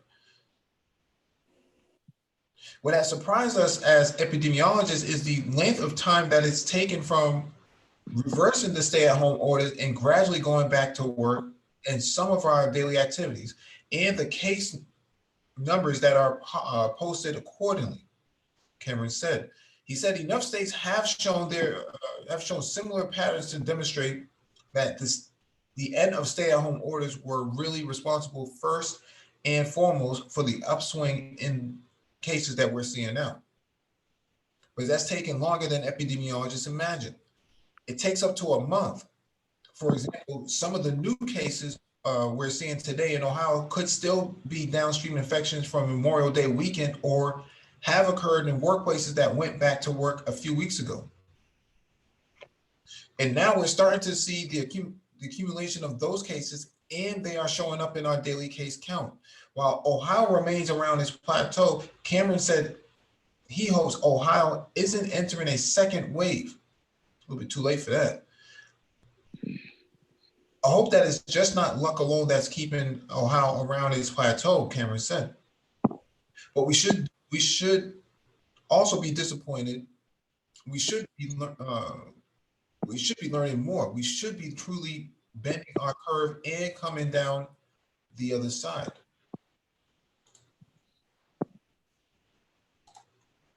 To him, the highlight of the importance of using a mask in addition to social distancing, avoiding large gatherings. Compliance has got to stay up there, Cameron said. People have to understand that facial covering is effective to this degree, and have to understand on the basis of these studies that some of the the gaps in mask usage are. Sorry, this is so poorly written. I don't know how this is even published. If the numbers of cases continues to rise, Cameron said there may be no choice but to pause reopening, reshuttering some of the businesses and going back on to stay-at-home orders, which none of us want to do. He added that people also have to be cognizant of where we are. So, for example, if we are in a closed environment in a restaurant in a booth with other air circulation, and they've seen examples of that, even with mask usage, it's possible that the virus can escape the mask and circulate in the air. That again gives us some evidence that our outdoor activities, our outdoor seating, restaurants that use tables outside are going to be the most effective in containing the virus, Cameron said.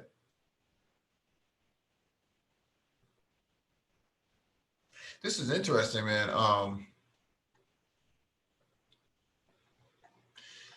It is true that I'm seeing people walk around with their masks sagging and not properly fitted, guys with these big fluffy beards, masks is improper on them. I don't know, man. Yeah, I don't know. I think that they do have a there with this, especially this image right here. The mask is if the mask is improperly fitted, then it just leaks right out anyways. Even the guy in the video from Walmart, he didn't have a mask covering his nose, and so the leakage from there would actually be just as dangerous as him contracting it from someone else. He could be leaking it out himself. And so these images actually point to all of this. They're told that you should cover the nose and the mouth. In fact, I've got a pair of goggles that I got from one of my friends who works at a healthcare facility, where he says that you can actually even get it in the eyes, even though they're saying they don't know if that's a primary mode of transmission or not, but they know that you can get it in the eyes depending on how many people are around. So I walked into Home Depot the other day, had to pick something up, and I had gloves, mask, goggles on. People looking at me like I was literally a man from Mars. But my view was, I am definitely not going to get infected if I'm in here with these folks, because a lot of folks are highly succulating how they're wearing their stuff. And you're right, stuff is all sitting all open on the side, people looking all whack and crazy. It's ridiculous, man. It's ridiculous. So, Yeah. I agree with what Nagone said about the eyes thing. Um, if this thing, your eyes, um, anything that gets into your eyes, you gotta remember that your eyes connect. Oh, people don't know biology. Anyway, um, your eyes is connected to your lungs. Yeah, Um, yeah. Your eyes connected. so it can get there. But what I want to say is that like we think that they don't have anything else but the mask, so they have to insist on that. Yeah. And for this thing, and me, I'm looking at this thing. Everything that I'm reading about this thing is that it is man-made. Well, it not totally man-made, but man manipulated. Things been added and things been taken out, and the regular stuff they do with all these things. So this makes it a deadly pathogen. When I said deadly pathogen, um, it has multiple means of working its way through your body once it gets in, whether it be your eyes, your nose, your mouth. You know, I haven't heard anybody says it gets into your skin yet, but your skin is pretty tough. Well, the So surface, yeah. So to your point, De, they're talking about surface contact is actually how it's actually being contracted now. So right, touching certain surfaces and door handles and stuff like that. That's why I talk about replacing these door handles with brass material in order to kind of slow it down. Because Yeah, I yeah. saw, yeah, I was in CVS the other day in this I don't know what kind of drug she was on, but she had this dirty mask on. But she had spit a Louis inside the mask and then touched the door. It was the most disgusting thing I've seen all week. No, man. Oh boy, you know they're pigs out here. They're Yeah. pigs. You But go in some of these people's they threw her out the store. For a long story short, houses. yeah, Boston police actually took her out the store. Get out. You're not going to come in here. We don't want you in our place of business. So they had these new cameras set up that can actually detect people's temperatures and stuff like that from outside. And so they threw her out the store. I mean, she was definitely infected. I mean, you can tell just by the way she was acting. But Yeah, I mean, you have like I said, the skin is protective. That skin is supposed to protect you, but every other, I figure, entranceway, maybe except the ears. I don't know if it could get into you by way of the ears, and the ears tend to have ear wax and this kind of stuff that's in there. That's highly protective as well. But the eyes, certainly, nose and mouth, and you have to cover all those, all the way. I think to give yourself the best level of protection possible. But I don't know if there's been any. One of the things I've not seen much of, and maybe I'm not in certain areas of the media that much, but are they showing people literally how to have their masks on and so forth? Is this being gone over? Because it seems to me that maybe people seem to be ignorant of this. no, there's instructions on every single corner here in Boston. Every corner is instructions. You can't go through one block without the instructions being posted. And the sign is probably about 2 feet by 3 feet or something like that. It's pretty much plastered everywhere. It's been like that since day one by the Public Health Commission. So it's not a matter of you don't need to read English to actually understand it. It's yeah. imagery, right? So point that I'm making here is that David Monroe in the chat is asking if the cases have spiked recently, have deaths spiked too? They are not saying that. Well, we've gone over that earlier in the beginning of the live stream. But the thing is, you can be infected and not have any of the symptoms. The worst symptoms, okay?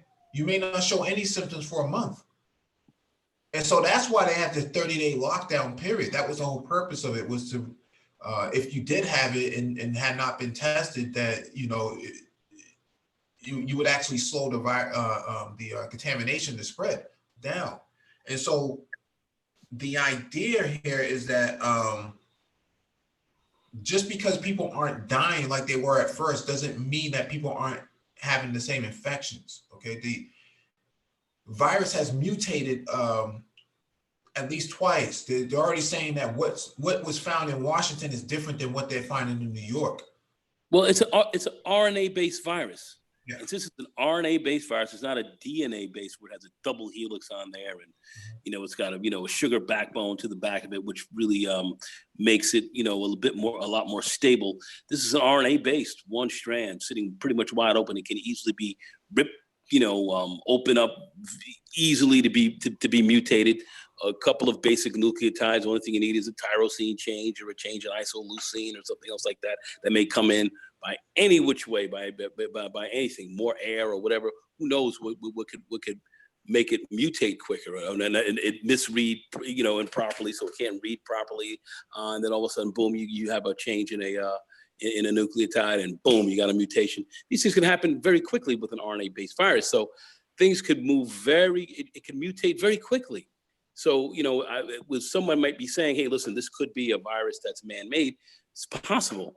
But at this stage now, the way with this high level of with this mutagenic ability, doesn't make a difference if it's man-made or not now. Now this bad boy is off to the races, and it can mutate to almost anything. So it could mutate stronger. It could also mutate to a weaker strand as well. That's what we're saying. But it can, but it's definitely mutagenic. It's definitely mutating. Go ahead, Mike. Well, one of the problems we have is the mask itself, man. Yep. What we are wearing are not masks. Well, they're masks, but if you look at what most people are wearing, it barely meets the standard of a dust mask. Just barely. You can be walking down the street and some guy cutting his grass, and you inhale the whatever is coming from the grass. So this mask that they're using, they're just trying to sell it to people and say, you know what, this is going to protect you. And people believe that, but it's not. Even the N95 is not that great mask that they're talking about. To have a good mask, you have to have a industrial mask. You know those things that you had the two things on the side? Yeah. I mean, you totally right on the side of your face. You're totally right. The masks. Those are tight around. There's a tight fit. No air can get around it. That's the kind of mask that you need in this atmosphere. But people will not wear that kind of mask, and they don't have enough of those. DE, if you put two masks on, one and the other one they fit relatively tight, you're pretty good there. I even asked my doctor, I said, if you put on two masks, he goes, well, you may have a little hard time breathing, but you're definitely going to be good. So, so there are doctors who feel that these masks can, in fact, do okay. I just think, I think they're not being worn properly. I think people should literally back them up with two of them, to be quite frank with you, put on one and then put another one on top. And just not enough, I believe just not enough people are wearing them. I think New York City has, well, I don't know. We'll see how this thing moves up again especially with the protests, with the protests and all. But, we started to flatten out after getting hammered like you can't believe. So things did start to flatten out and people were taking precautions. That seemed to have worked. Because people were staying at home. People were staying home, but people were also masked. People were in-house, almost basically. But people are masked up. Now you got people out. Oh, and I just want to say this. I don't know if you see the mask that Mike. We have a store out here. What is it called? Not TJ Roberts. I'm forgetting the name of the store here very quickly, but it sells food and stuff like that. And when one of my friends works there, actually, he does this kind of part-time work. It's a guy who I've known for a while, and he works there. He says a lot of people coming in and out of the store now, but he says people are wearing masks and so forth, and they haven't had any cases even with any of the workers, because they test the workers supposedly once a week and they want to check their temperatures and so forth. So they haven't had a lot of cases starting to rise up. I think we got hit pretty hard, but people have been pretty careful about using stuff, but we do have sloppy people that are out there. We know that. So I do believe that we actually can hold some of this back with masks and stuff. I do think that they do work, masks and gloves and all this stuff. I think the stuff does work. I just think that we're not as fastidious on top of this game as we need to. I think there's a lot of sloppiness going on. I think isolation is more important than even just wearing the mask, because if everybody's in the house, I agree. You kind of reduce the spread in the first place. But but going out, you have to have this stuff on. I believe you can't be isolation, washing your hands, washing your face. Yes. basic cleanliness is going to Yes. keep you away from this thing. Yeah. Basically, don't put your hands in your mouth after you go Yeah. outside. Turn open the lock on somebody's door or your car or Oh, like the go Walmart Mazunga shopping. pit. Don't put your hand in the Yeah. mouth. Don't put your hand in your eyes. Don't put your hand in your nose. Yes. You wash your hands. As soon as you get in the house, wash your hands. Yes. Whatever you bring in the house that you can clean up, clean up. Yes. Absolutely. Basic hygiene.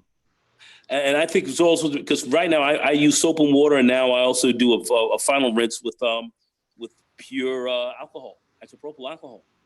And If you they don't say have that, alcohol, use vinegar, boy.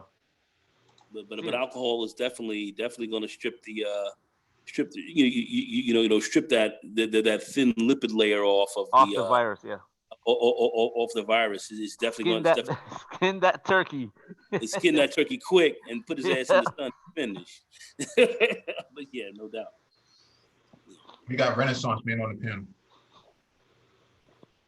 Hey, what's up, everyone? All right, what's up, baby? Renaissance Man. Nothing much. Hey, Mike. I never thought I'd be a fan of any Boston team after all I've seen, off all I heard recently. But New England made a big move. I'm gonna have to be a Pats fan this season. I know. I didn't want to get into that. We'll get into that another day, man. It's a social justice move on their behalf, but yeah. No, but on the as far as the COVID goes, yeah, no, I don't know if you all saw the article that came out. I think it was yesterday. A CDC doctor basically said that basically the U.S. has too many cases to even manage now, like other countries have. Yeah. That basically this second wave, this surge, it just kind of sounds like we're gonna have to fight our way through it, and there's not going to be much we can do, and kind of just gotta hope for a vaccine because we. You got certain areas of the country that took it seriously, up in the Northeast where you all are, and where I am it's pretty tame, but places like Texas, Florida, California, it's spiking like crazy. So like someone was saying earlier, it looks pretty dire. Yeah, in fact, I tell you here, the health department here in Westchester, in White Plains, they've built. I saw it. My brother, he let me know what was going on. They've made about 2, maybe 3,000 coffins, pine boxes, literally pine boxes, saying that next wave is coming. This is what we got to prepare for. They've got the boxes ready to go. Mm-hmm. That's what they really think. So I'm trying to make sure I don't jump in one of them some bitches. Yeah, and they did say the other thing too that's kind of crazy is they're saying the spikes in cases that they're seeing now are mainly younger people, even in these ERs. So it's hitting them, and of course, if you have people who are being careless and things like that, especially people who are younger going everywhere, like you said, you come in contact with someone, you spread it, which was kind of the whole fear there. So it's crazy. I was going to say too, I was reading David's comment in the chat about doctors being taken down in the media, who I guess push an alternative narrative. And I was just trying to make the point to him down there that science may be about debate and things like that, but you got too many people who are spreading misinformation out here or challenging things, and it's affecting public health. People not wearing masks, the president not wearing a mask. You just can't have that in a time of pandemic.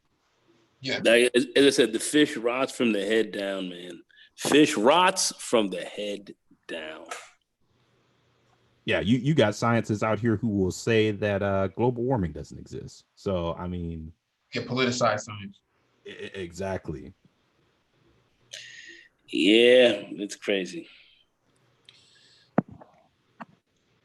What's it looking like in the DMV area, Renaissance, in terms of like mask wearing, people wearing it, or Mazunga's trying to break into stores,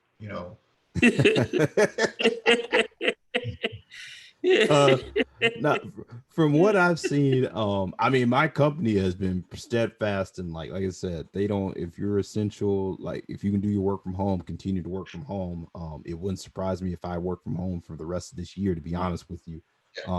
When I go out, I still see people with masks, but I do see some people without them.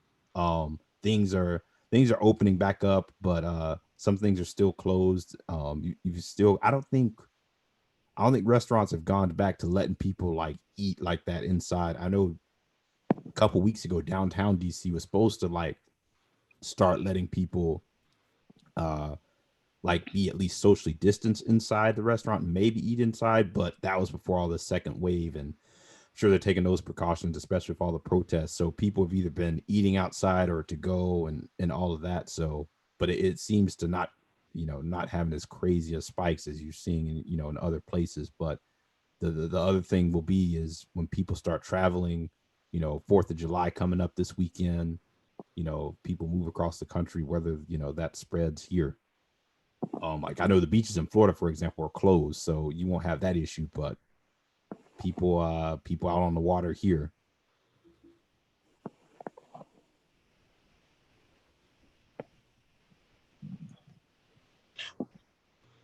You were gonna say something to go? No, I just want to address David's points. Basically what he's saying is that because people aren't just dropping dead like flies, that the media is not reporting the deaths. We've already gone over the new spikes and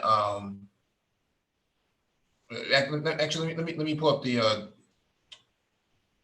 docket again, because we've already gone over this. I was going to say the other thing too, with regards to if you just look at our response in comparison to the world, that's the other thing. They're talking about some of these countries are saying they're not even going to let U.S. citizens come and travel because they're so worried about how poorly we've managed the crisis. So I kind of don't get people in their argument of, this alternative narrative of we should do something different, or, this is a hoax, because I'm just like, you realize like everyone in the world's going through this, and the countries that took it seriously, South Korea, Japan, places like that, they're way better than we are. Yeah, they are, and they're right to look at us sideways. They're right to do that. I would as well. I look at us sideways right now, and I'm an American, so I would look at us quite sideways as another country, looking at this response and saying how bad it is. I mean, you got the Australian president and all that looking at guys like Trump saying these guys are retarded. I mean, you have people looking at us like we are utterly fucked up, and it's hard to dispute it. It's hard to dispute it, man. This response has been not third, not first world, not second world, not third world, but this shit is some fourth world shit. I don't know what I don't know what this is. I do not know what this is, but it's certainly not it's not an appropriate response for a country. Yeah, to answer David's question, this is from June 25th. This is updated June 25th. It says, Massachusetts reporting 17 new coronavirus deaths, the lowest one day total since early April. A total of 7,874 residents have now died from the virus. I don't know if you know anybody who's been infected with COVID. It's really brutal to hear them. They sound like they're on their deathbed. If you ever heard a person who's suffering from COVID. Oh yeah, the I can't remember. It was a reporter, and they were talking about they got it, and they said they for about 10 days they were just pretty much like bedridden, like spent 23 hours a day sleeping, and they were just like it was horrible. They're like the worst I've ever felt in my life, and I believe there was maybe even a doctor or someone who's in their 30s who got it, and he even said that same thing. He was just like, just because you get it and you're younger and less risk, you're still going to be like pretty much on your ass for a couple weeks. Like it's no joke. Yeah, go look at Dinah's Amir's video. Search for Hulu when he had it. Okay, he lost a lot of weight when he had it. Okay, you don't even. I think he goes into the detail of how he contracted it, but the point of the matter here is that he had it, and he's fairly in decent shape. I mean, he's a former college athlete. Yeah, former football player. Dude, very much in shape and still got it, and it still almost took him out. So this idea that people aren't just dropping dead like flies, that's a bit of a red herring. You're kind of going out in the weeds in order to find evidence of something that doesn't necessarily suit your argument. The people who have been impacted by it, man, I have somebody really close to me who had it, man. I mean, they were on their deathbed for the most part. Hacking cough, dry cough, head hurts because you're coughing so much, body's aching. This is serious business. This isn't something that, but they survived it. But the ones who did not survive it did not, fare well either. Most of the people died in their sleeps. Yeah, no, I knew a family friend that happened. She was recovering, older lady, nursing home, and my mom, I was talking to her the other day, and she said, yeah, so and so passed in her sleep, that she was on the ventilator, was recovering fine, and just went in her sleep. You got to think, anytime you're talking about your lungs, you're talking about something that affects your lungs, and that you can be older person, younger person, your lungs are your lungs, and they're very sensitive. Yeah, I mean, my mother had it. She cleared of it, and she was in the hospital for over a month. She had it. It was pretty tough checking that out. And I've had a good friend of individual who pretty sharp brother. An attorney. He went to he actually went to Yale undergrad and went to Princeton Law. And he was, just a couple of years younger than me, smart, very smart guy, and he passed on. Though he was overweight, he was heavy set, but yeah, he passed on. So I've known a few people. I see, I think it's David Monroe, and maybe I don't know somebody else in there saying that this is a scam and laughing. And we'd like to say, let's take a look at the numbers and prove that it is a scam. Let's talk to the families. Let's talk to the families. How many articles have we read just about Black people who have gotten it, have been turned away, and they go home and they die? That's not something to play games with. You had a Black woman in the city. She was actually at near Harlem, who was actually literally on. It was a video on YouTube. It was pretty scary. But her husband died in the house. And then the morgues were so filled up, they couldn't come up and take him. They couldn't come get him. So so he was in there for a couple of days before they were able to grab him. And the body starts to decay after literally after the first day. And a couple of days, you ain't smelling good, man. So that's not a situation you want to be in, a place with the smell of a dead person, in your house. But this is what people have experienced. So folks talking this scam stuff and all that, once again, I think some of these guys are crazy out here talking. They talk crazy stuff. I wonder if they got the COVID psychosis. No. Some of these dudes are nuts talking out here. No, and that's an issue. I mean, people are dying and folks are not believing it. And there are few people out here that believe that is a scam. It's crazy. No, and when I was in South Africa, when I was in Joburg, one guy on the plane was hacking and coughing. The South African military boarded the plane and said, this plane is not going anywhere. Nobody's leaving this plane until we test this guy. Okay? Yeah. That's how serious they took it. The military got on the plane, boots and all, uniform and all. This guy's not going anywhere. This plane's not going anywhere, man. You can't even pull up to the, I don't even know what they call it. DE Raptor might be able to help me. Where you, the machine that allows you to leave from the plane into the terminal. Jetway. The jetway. They wouldn't even allow us to approach that. They kept the plane at least 30 or 40 feet away from the jetway. Yeah, no, I was gonna say, with Nagone was talking about, mortuary and getting backed up. Yeah, I watched a little short mini doc. This guy up in Queens, black mortician, had his own practice, and he was just saying he's never seen it like this. He was like, he got it. He recovered from it. Luckily, he was saying, he had friends who had unfortunately died, and he had to do their funeral, and he'd get a call from people, and they'd say, hey, my loved one died. Can you work him in? He's like, give me a week, and he's like, I'm working around the clock, pretty much getting some sleep when I can, just trying to serve all these families. So it's crazy. Yeah. Yeah. It's and you have a lot of fairly stupid people walking around right now. Talking about this is a scam and all this is going on, and that's a part of that. That's why people look at Americans like, man, we ain't fucking with y'all like that, man. There's something wrong with you motherfuckers. And they're not off the mark, man. We really, how this thing has been handled and the amount of terrible information that's been out there and the amount of deaths that we have, it's criminal. This is some criminal shit. And then we have very stupid people walking around pushing very dangerous narratives, in my view, that are causing more lives, that kill more people. It's criminal. It's criminal to even deny it at this point, man. I've seen too many people who had it, man, declared to have had it, and they get isolated in the hospital and whatnot, man. And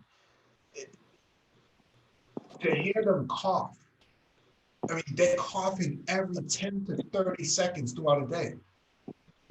Some serious shit, man. Yep. The people who say that it's a fraud and all that, ask them to explain, okay, well, why are so many more people dying than a year ago? Are they spraying your neighborhood? They coming and taking these people away, and injecting with something. Why are these people dying?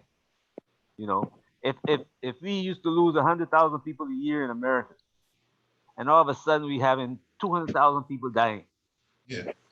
I mean, just are you thinking with don't use that word, but which head are you thinking with? No, I was gonna say too, on top of that, that's kind of the problem, like where my folks are from back in the South. That's kind of the problems in these small towns. You've got, when you start looking at cases, let alone like testing and people who have died, is people not taking it seriously, not wearing a mask, not social distancing. And I mean, you got some of these small towns with maybe, a 1, 2-3 bedroom hospital that are just overwhelmed and, got outbreaks that are literally, like I believe there's an article, I think it was Bloomberg did an article, this rural county in Alabama, like literally was on par with New York as far as the rate, obviously not the mass and numbers, but just the rate of people and infections.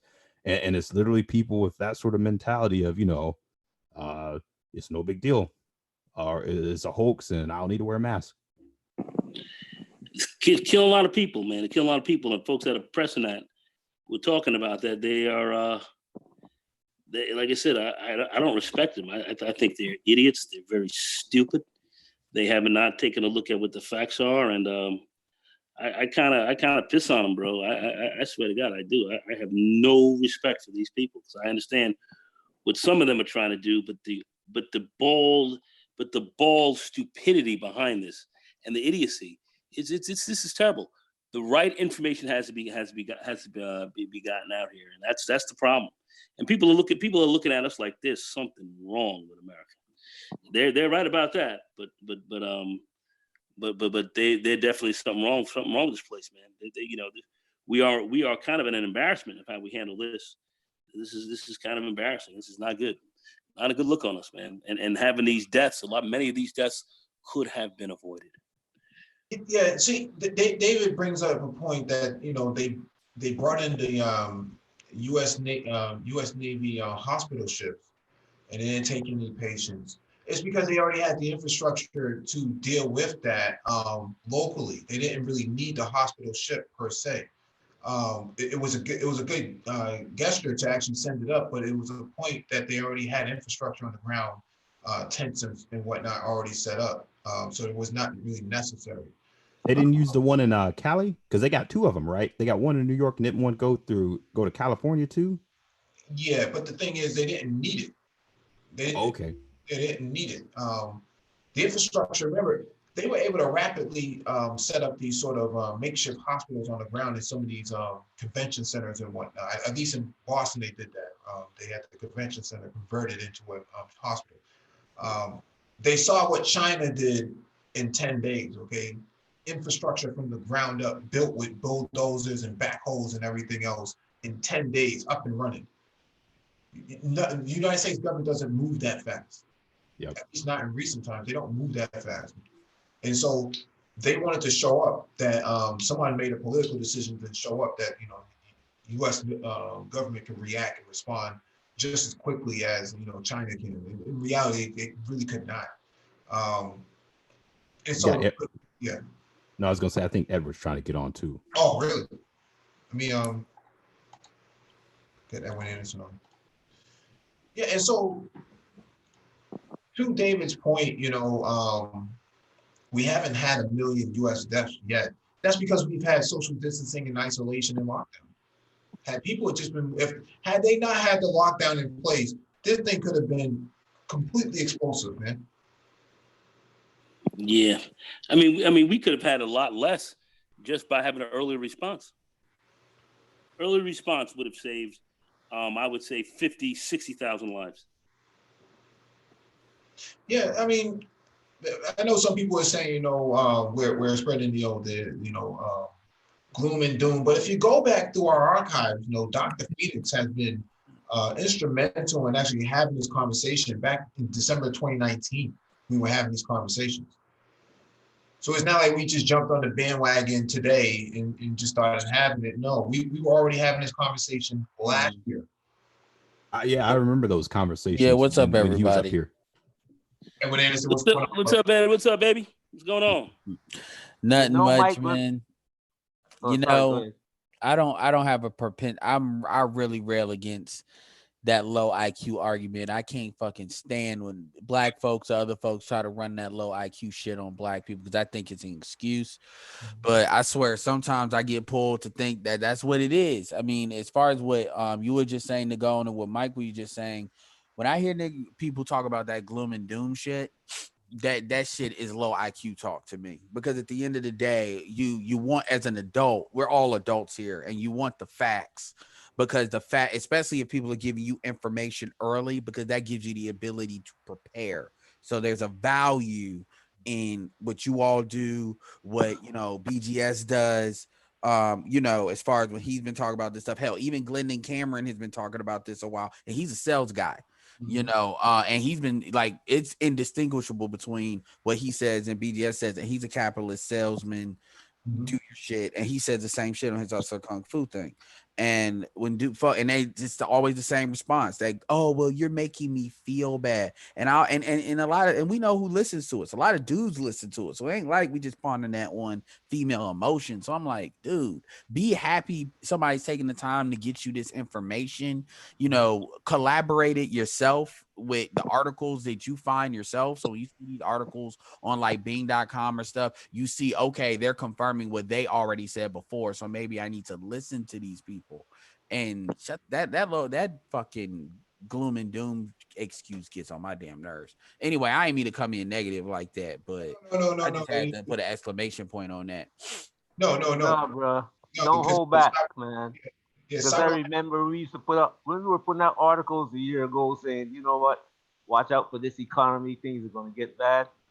We were even close to what things are now. Yeah. And people were still saying that was gloom and doom then. Yeah. So imagine what they would be saying now if we were telling them that this is going to happen.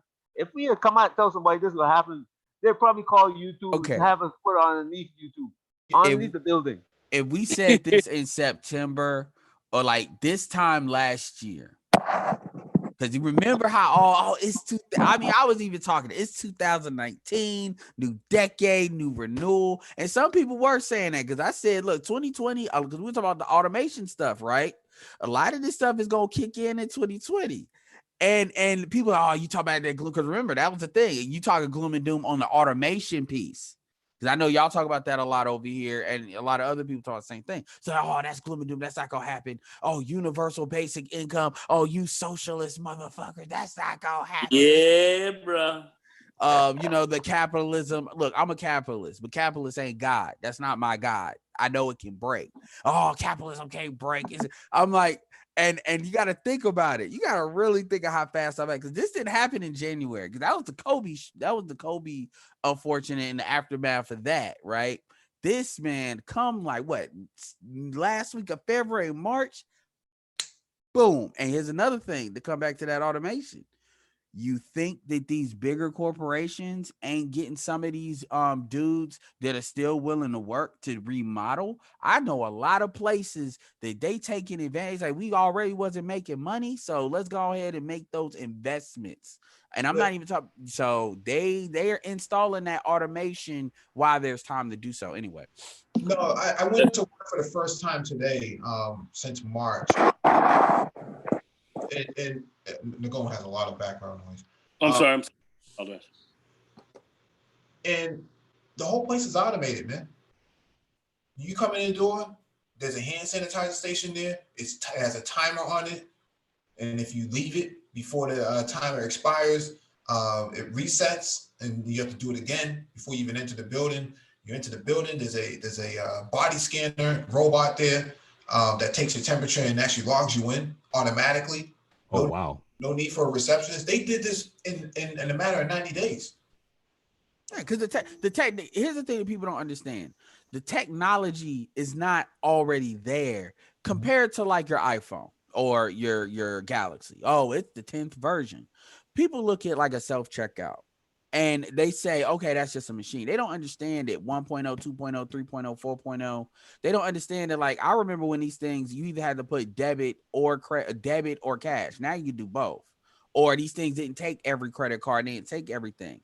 I've seen how these things get smarter. Now, you got Panera Bread, you got different companies do different processes. And a lot of the big companies, a lot of them have been just lazy. Mm-hmm. So they didn't do a lot of stuff the smaller companies had to do to be leaner. And now, like, even if you look at a Walmart has always known that the biggest issue their customers have with them is getting the stuff out in a decent time. They could have been added self-checkout and made a lot of money, but they were just lazy. So once they actually started doing it and saw the return on investment with all the people they get and the fact these customers actually like it. That's the thing people don't understand. People like a lot of this automation. Like I remember the first time I went to Panera Bread, and I'm a type of person, I get the same thing all the time. I get like 2 or 3 things. That's how I eat. That just is what it is. Panera Bread, I could go in there. I thought it was something for white folks, but I went in there, saw some black people in there. It's like, oh, okay, they hiring. It's okay, fine. I went back. The more I went back, it's a tablet. I just swipe my card. They got it. It's ready. They say, Edward, my name. And in the middle, I get in, get out there because I can be antisocial sometimes. And there's a lot of people like that. You can do grab and go too. Like you don't even have to wait on the call. It's sitting out there on the kiosk. It takes time, Edward, to automate processes in terms of point of sales in restaurants. I worked on the McDonald's project for their point of sale system when they switched to the digital billboards and digital ordering. So I worked on that 2 years before they even put it out. That takes a lot of time to write the code and get it right and things like that and actually pass all of your necessary measures. So that is true. But it's also a culture too. And I'm not just saying, I know that may be true for McDonald's, but when you look at companies that fall off, like your Circuit Cities and stuff like that, your Sears, they don't always make these switches. And oftentimes people in their corporate culture, the higher ups have to say, this is something we need to do. And what's happening now more so is you see other companies grabbing market share and doing it because they came in the door with that because there were newer companies, whether it's food or whether it's whatever. And then these other companies, they got the money to kind of do it. So they're doing it, now that they see the stuff is working and now it's more in the lexicon. So my point, not to beat up on companies, is just to say that you're going to see an added momentum. And also because of the stuff you just said too, because it takes time. And a lot of companies have been putting in that work before, now. So you're going to see a momentum unlike you've never seen because now this is a good opportunity to put it out there as the public lexicon on things have changed. Folks weren't streaming like that. Now Zoom was building up really before even COVID happened. Zoom was taking off in 2020 and then it's just accelerated. So people are doing stuff they never did before. And these companies are going to take advantage of that. And so this automation is going to come a lot faster than I think even a lot of us said it would, in my opinion. Yeah. On top of that, too, I was going to add, you got the possibility of, I saw that they were talking about another like swine flu type of virus that they found that they need to monitor and said it could become a pandemic as well. So you could have another one. Yeah. Let's go to Cyberline. He got his hand raised. What's going on, gentlemen? Can everybody hear me? Yeah, what it do, man? Not much, man. Another day. What's up, Cyberline? Hey, what's going on, baby? Hey, what's going on, Nagone? So, man? I think I want to lead off, to a lot of the people out there that's saying scam this or scam that. I would just say, they need to shut the F up. And I mean that 1,000%. Shut the F up. We had somebody in my family very close to me pass away from this scourge, suffered with it for 56, 54. How many was that? 54 to 56 days. Monty was in the hospital. Always been a strong brother. Had pre-existing issues long before, but never was a really big issue. 56 days. After that, out of the hospital. 3 days later, gone. Had been on a cruise with his wife somewhere where, somewhere, and came back and had it, like I said, suffered 56 days with it. And 2 days out of the hospital, man, Big Monty gone. No tricks, no scams, no magic rabbits, no magic hats, no magic wands, no funny decks of cards. 2 days out of the hospital, man? 2 days after the hospital, gone, out, was released from it. So I tell when I hear people talking all that yin yang, man, I just tell them, shut the F up. Go on and sit on down somewhere. That's point number one. Yeah, agreed. The second thing is that, the impact it is, like you said, a lot of countries are looking at us like we're crazy. And I tell everybody, I got a fiance waiting, been gone since January the 18th over to China, have not been able to wake her way back because of all the restrictions and things like that. She's 15 hours away from Wuhan, and quite away from Beijing, and we talk every day, and obviously they haven't opened up the ports for her visa type to come back in yet. They're trying to get a handle on things. But to the brother, I think, Ed, yeah, we had this in January, fam, because when my woman touched down, I want to say about 23 hours later, after I sent her from JFK, 23 hours later, in the middle of the night, 3 a.m., my woman, calling for me on the phone or on the app, on the WeChat app, telling me that I need to be careful, go visit my mother, take precautions. This was January the 18th. This wasn't even out on the news yet, and Donald Trump hadn't even shut the country down yet. It wasn't even a thought. Yeah. Well, stuff ain't real until it's on the news. Donald Trump. No, Donald Trump saying that the Democrats were making this up as a ploy against him. I remember that he killed that quick. Yeah. So this was January the 18th. This wasn't a news story then, but she said, take great caution. Go take care of your loved ones. There's a virus here, and anybody that knows, this was right around or right near the Chinese holiday, Chinese New Year.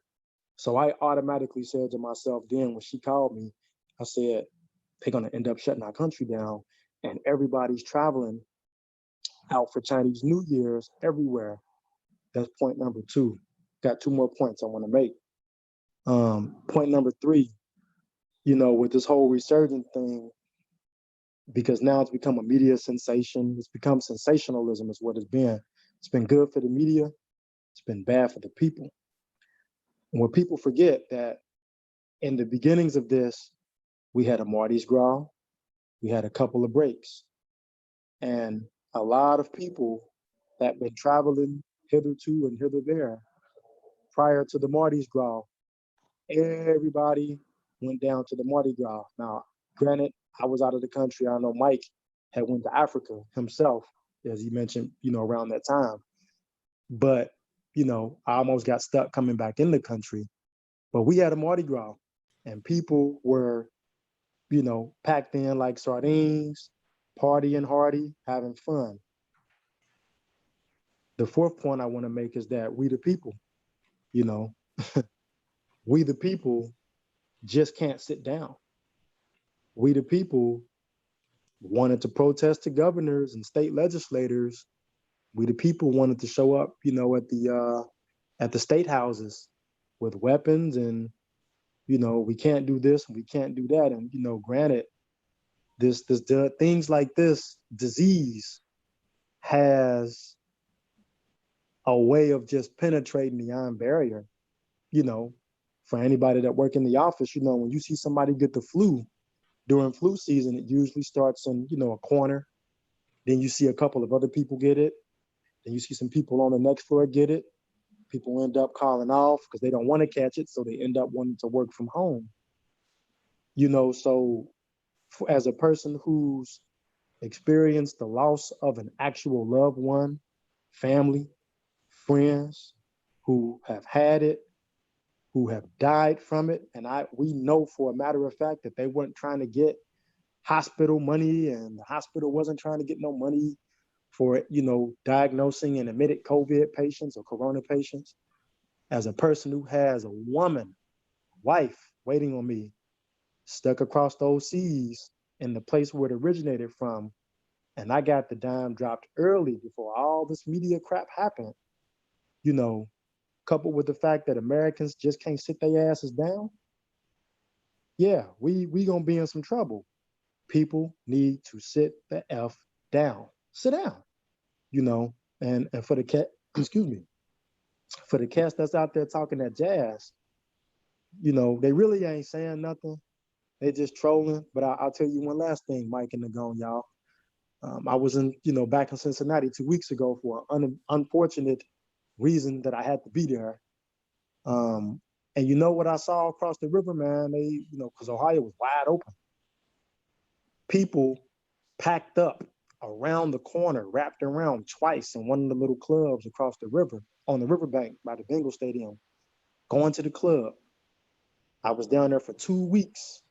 And I want to say every 3 days, that club made money hand over fist with black and brown and white and yellow people, skinny shorts, skinny jeans, whatever, cars riding, trying to get into the club, packing in the club. And that was just in the Cincinnati area. So, you know, I can't imagine the other areas where the bars, the restaurants, the club scenes was jumping, it was packed.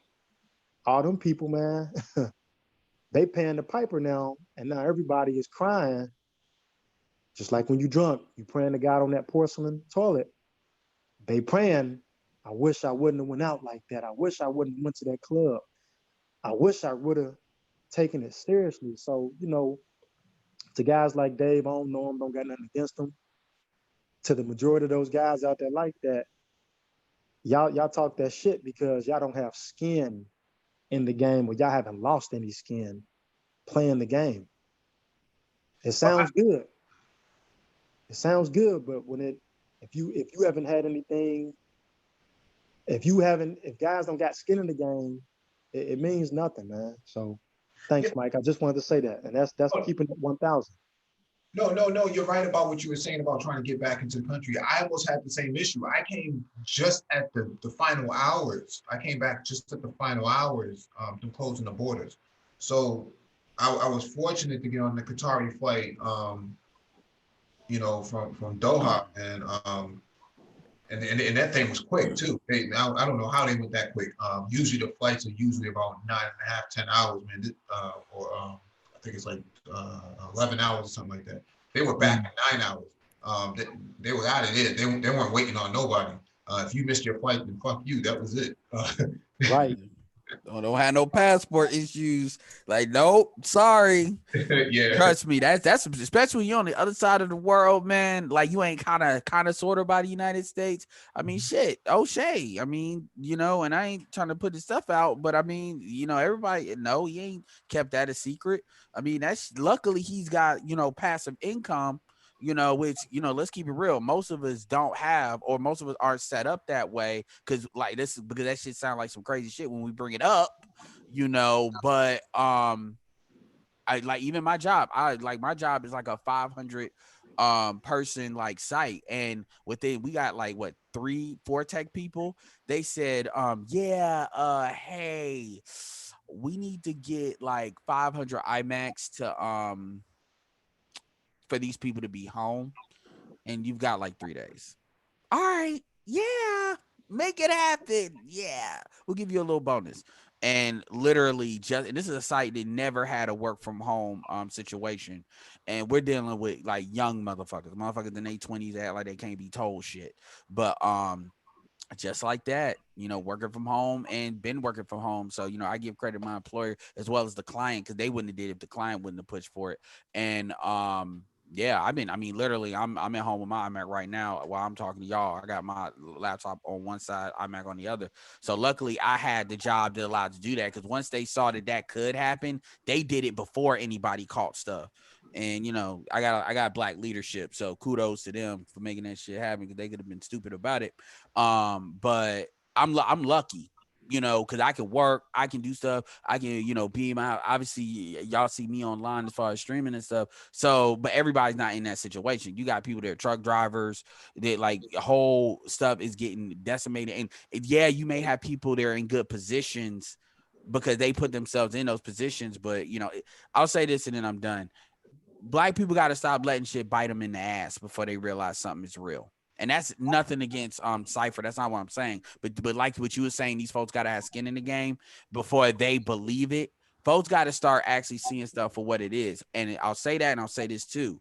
We can talk about Donald Trump. I know we know he's an asshole. He's a bad president. That's not bearing on what I say as far as the Democratic Party. But the media didn't say shit when they knew shit. So they waited way too long to say stuff when they're plugged into the global situation, and they need to be held accountable too. And they try to pawn everything off on Donald Trump, which we already know who Donald Trump is, but the media is supposed to be the fourth estate. But we already know they ain't about shit. So anyway, Using the name of Donald Trump is I guess, no pun intended, that's the media's trump card.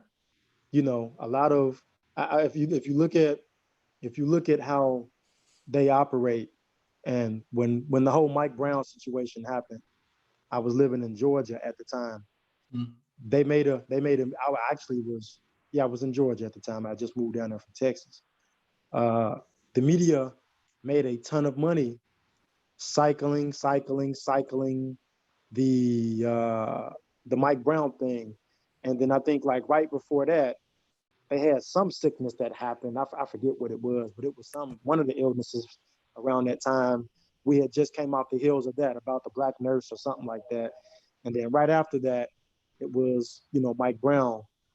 This Corona/COVID thing has been the biggest moneymaker on par. Oh yeah, this is a 9/11 level situation. Right. It's that on steroids. It's right. It's media outlets that I've never even heard of. They've come from under the rock, and they're getting viewership at an all-time high because people are like, gee whiz, what do I do? How many? It's 10 voices telling you, do this, do that, don't do this, don't do that. It's 50 doctors saying, do this, do that. You got the conspiracy theorists coming out, and they sound credible.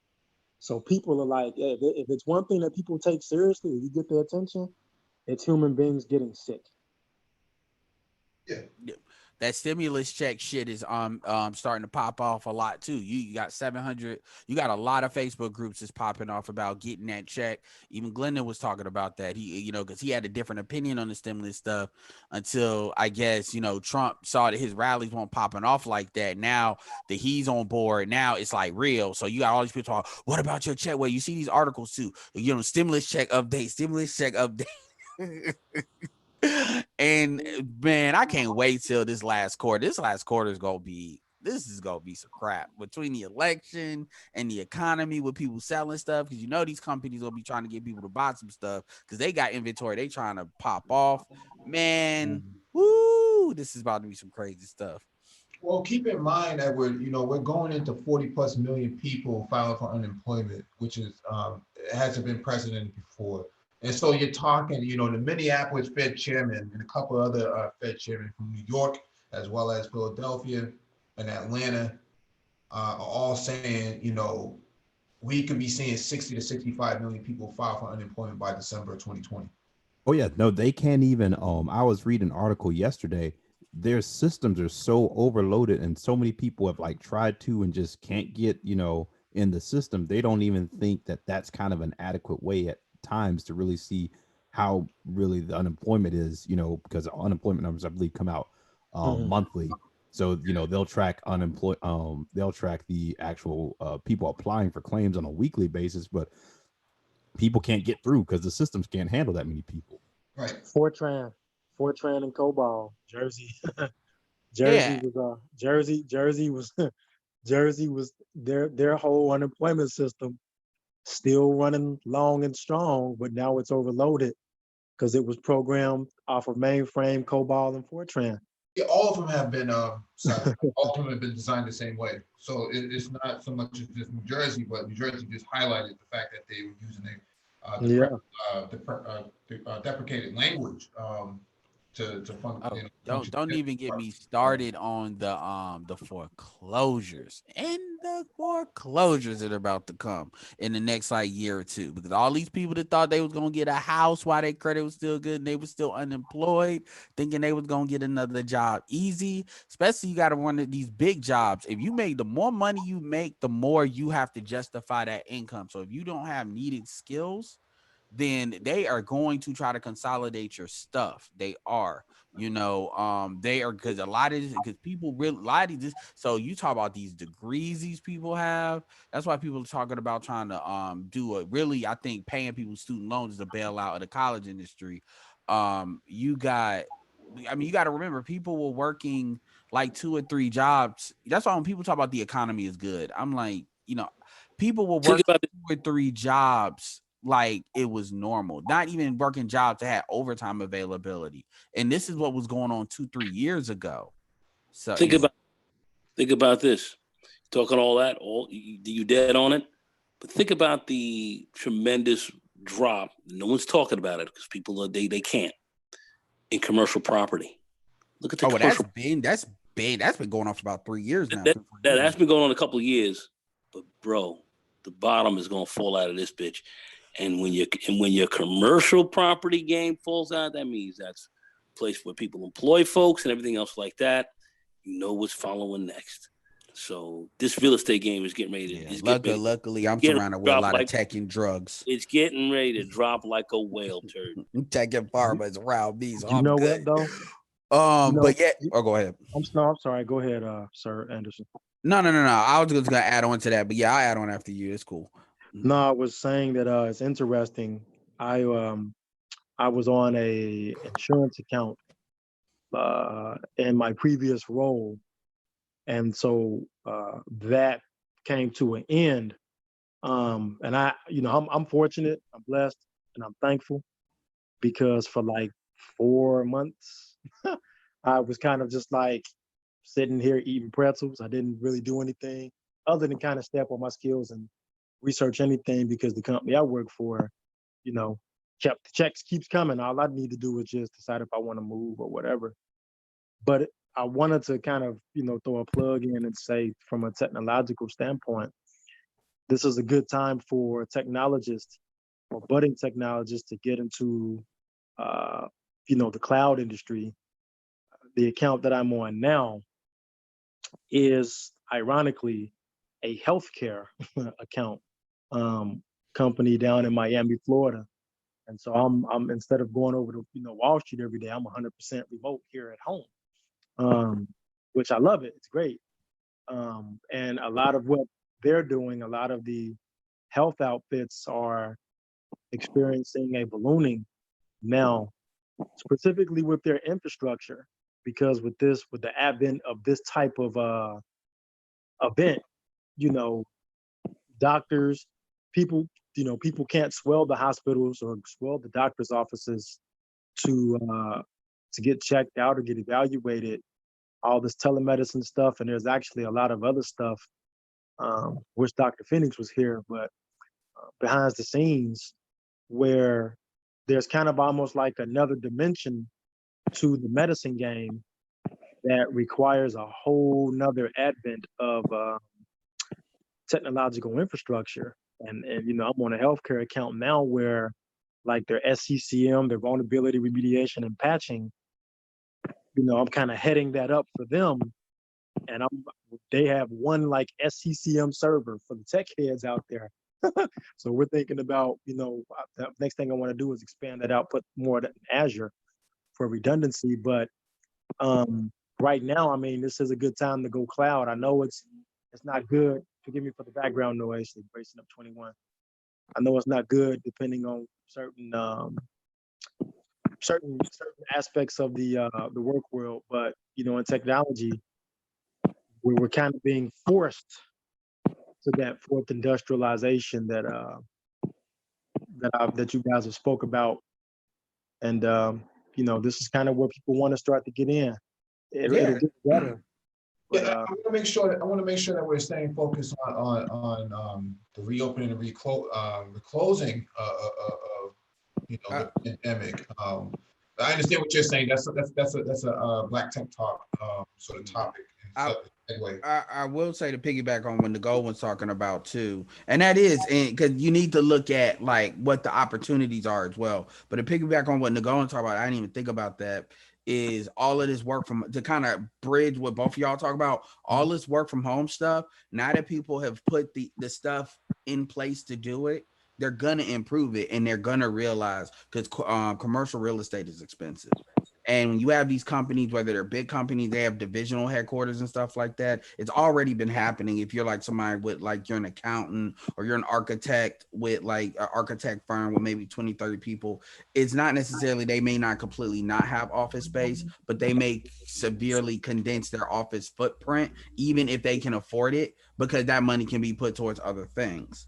Because if people are used to working from home and they can work from home, even with the bigger companies, why not do it? Like for instance, like what the client, basically what I deal with, I can't go into details, but what I deal with as we're hiring people, we ship the computers to them.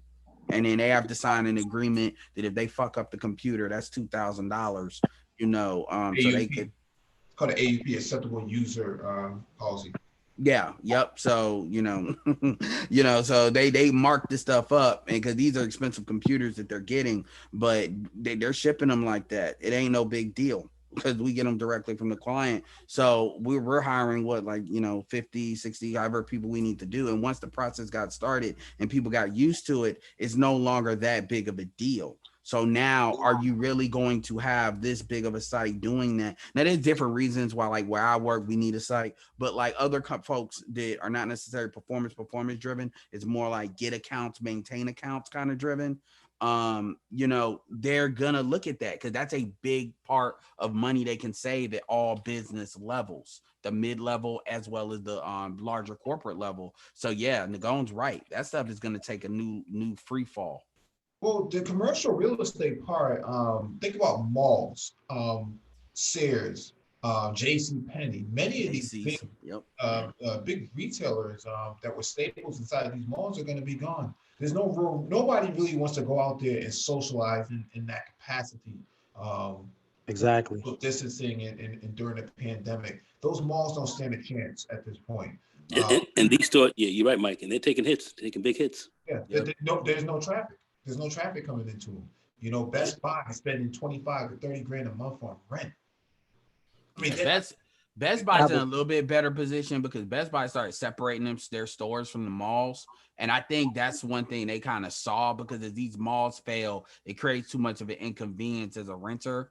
But they're still going to be affected, you know, like what you say, but they may be a little bit less. But yeah, Amazon's been around for a long time. People are very used to Amazon now. Even people that don't like computers are comfortable with Amazon. So that's going to do nothing but grow as Amazon's footprint gets larger. And as Amazon gets larger, because like with shipping and stuff, that's going to free fall it. So, and that's what the stock market is not showing. When people always want to talk about, look at the stock market. Well, that's the big thing that, you know, Amazon was always a ship. They were basically a shipping company. That's what they did. You know, that was their model. So this works out well for them. But these other outfits, that really were counted on, like Neiman Marcus and all these other kind of stores that out here that count on you to come walking through and checking out their stuff and putting it on. They're getting torn out the frame. Let's even look at other companies like, let's look at Disney, for example. Disney, big movie company, everything else like that. They've been taking hits on their parks, man. They got them big ass parks in Florida, big ass parks out there in Cali. You know, them bad boys are big white elephants right now on them. It's taking out a lot of what they can make. A lot of what they can make is predicated on the movie industry. Like as far as the movie, like they can't get that kind of Marvel money if they're just putting this shit directly but what I'm saying is the parks too. From a commercial property standpoint, we're talking about those parks, and I'm talking about that's exactly what I'm talking about. Those parks are very expensive to run, big, and you're looking at when Disney set up, he bought hundreds and hundreds and hundreds of thousands of of square acreage around these parks, and they're very expensive to run, and that's what's put them in a difficult spot right now financially. You wouldn't have thought so, but that's bleeding the shit out of them. Yeah. So this is going to create a lot of issues for a lot of. It could get bought out. Anyway, go ahead, Mike. I think Mike was going to say something. No, I was just going to say, how do you open up a theme park, man, with a roller coaster, right? In social distancing, what? Can't do it. Can't be done. It's not practical. It's not feasible, economically feasible to open up a park to turn in half the revenue because you're getting 1/3 of the volume. It's just not feasible. I don't believe it's worth it. To Mike's point, and to the title that you gentlemen got for the evening. Mm-hmm. I don't know. I'm a really big proponent that we're gonna really have to sit this out, and there's going to be some casualties, physically and financially. I mean, if you look at it, everybody's the question, reopening. What can we do to reopen? And some places are trying to be, what I want to say, resilient in terms of staying open. But it's just like, like these parks, their revenue depends on putting butts in rides, theaters putting butts in seats, and in the case of these real estate, these malls, putting feet on the ground inside of an enclosed space. And I guess what we're missing, what a lot of companies are missing, is that you're either going to choose financial gain. For the people, they're going to choose fun. They're gonna choose all of this over, do I want to be here in the next 4, 5, 6, 7, 8, 9, 10, 20 years because of my health? And I'm just a big proponent to say, hey, even if I go down in flame, it's not worth taking the risk to be rushing to opening, to be rushing to conduct business or to go and buy something. Mm-hmm. If you don't got your health right, you can't do anything, so I think we got to take a lot from this. I was going to say too, with these companies, in my mind, I would imagine just from you're pretty much in July now. Mm-hmm. From that standpoint, just thinking, okay, the worst thing in my mind is you don't want this be this bad in, say, November, December, when you get into Christmas. So at this point, if I was a business, I would think more along the lines of, let's take the hits now since we're already halfway through summer. And, hopefully we're closer to a vaccine. It's died down a little bit, and I don't miss out on some of the best parts of the year to make money.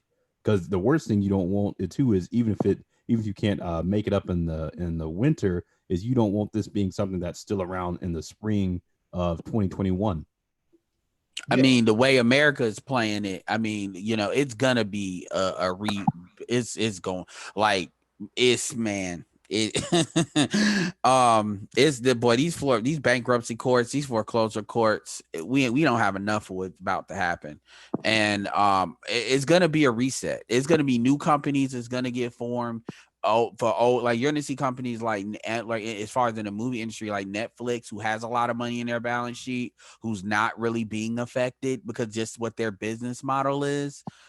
Even I'd even argue places like Redbox they won't be like Netflix, but they'll probably do a lot better. So you're gonna see places fall. I mean, Fox already got sold. This would have because you gotta remember Disney bought them, and that's that on top of the parks, on top of, like I said, they can't get their movies out. A lot of people can't get their movies out, but Disney does a hell of a lot of volume when it comes to movies, and they depend on that volume for their shareholders. So as far as hoping, and as far as the mid businesses, as far as the company that really depend on the fall season, the Christmas season, like clothes industries and stuff like that, I would have thought, I would say wait and see, but now it's going to be a situation where they're just trying to get volume out there, and then people that get it are going to get it, but it's not something where they're going to actually profit. Like, I don't see any of these companies. It's going to be opportunity. If you got some money to buy some stuff, it's going to be some opportunities to buy some stuff. Because I think what people are doing is they're buying a lot of stuff now, like cars and houses, but they're going to regret those purchases because they're doing that on money that they might not have come that season. So, but this is going to tell you how bad it is when you see those Christmas numbers and stuff like that, and you see that stuff's not good. And then the election, because I think Trump is immune to all of this to a certain extent, just because of the stupidity of the American people, like Mike and Nagon was talking about earlier. So I don't think Biden is necessarily a credible option to beat him. And this would have been anybody else, I'd say it wouldn't matter, but people vote for Trump for other reasons other than how things are going. Yeah, see, it doesn't matter. It doesn't matter who's going to be in office in November. This is not going to blow over very easily. And at the end of the day, most of these major staples that's in these communities, unless it's an essential business, it's going to go to the wayside. Now, Friday, we're going to be covering these two brothers who came up with the barber startup, online, basically like an Airbnb for barbering. But point that I'm making here is that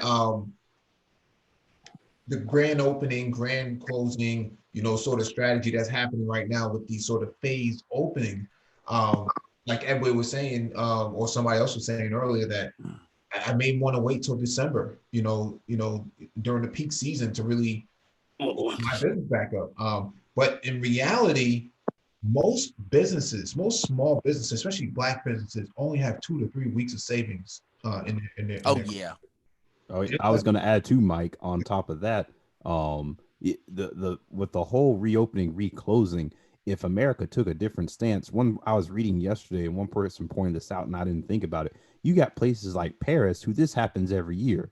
It gets warm. They pretty much shut their economy down and go into the countryside. And then, they come back and everything starts back up. They did point out, though, the one thing that's unique here is the U.S. people are on such poor financial footing when you start looking at people who don't have $1,000 or $2,000 in savings. So that's where it's kind of like, if the government really just took that whole, hey, shut it down for 6 weeks, 8 weeks, whatever we need to keep people afloat, and then, reopen, you had a much better chance of, that V-shaped recovery that people are talking about versus what. Man, that V-shaped shit was never gonna happen. Anybody said that was fucking stupid.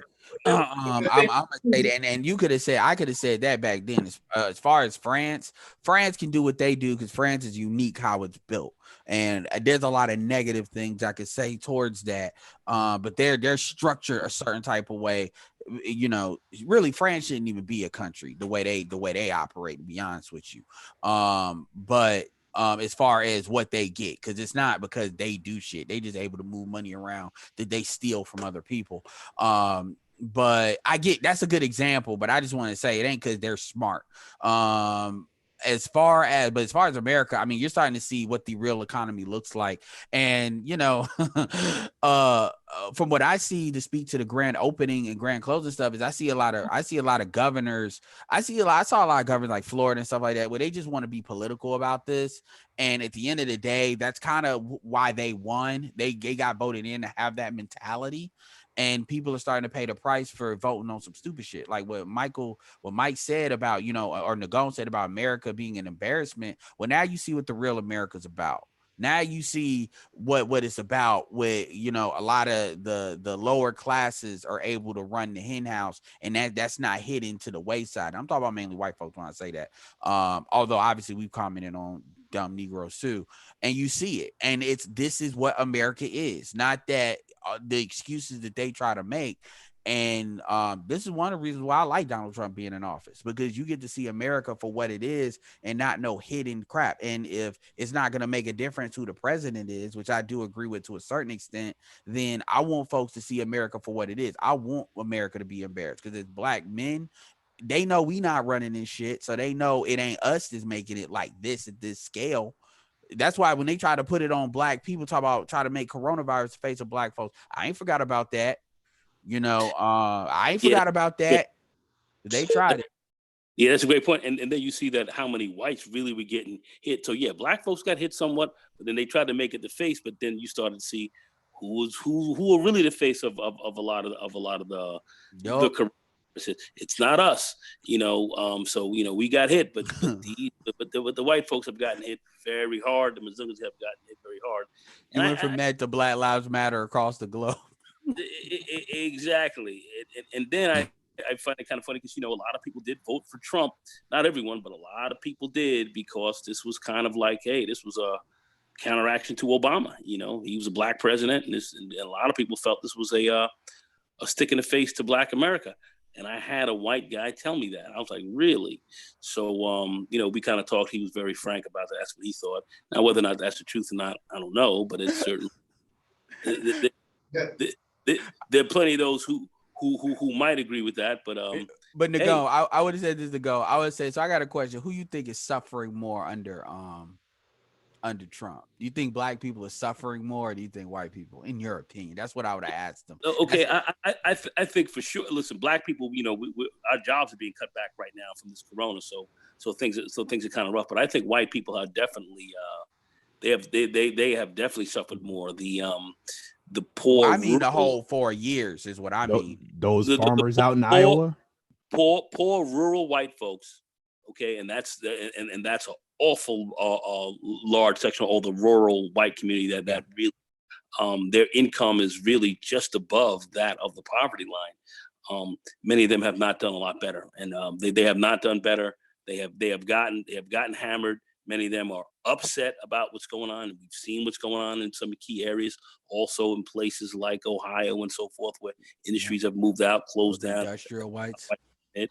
So whites have been hit a lot harder. What he did was sold them pretty much a large bill of goods. That trade war got into a lot of white people too. Exactly. That trade war was built on their back. Let's say the 1%ers definitely did very well. Underneath him, he took care of the billionaire class, of which he was supposed to do. But as far as the regular working class white dude that basically hates your ass, but and loves Trump and then talks about make America great again, it has not been that panacea that they. If you look, go ahead. To follow Nagon's point, Go ahead. I agree with him. Nagon, Trump didn't tell those poor white folks that he was going to put money in their pocket. What he told them was, I'm going to keep your border safe. I'm gonna keep the outsider who normally would get some of those jobs from getting those jobs. I'm gonna make America great again and make the flag sparkly, and it's gonna spin.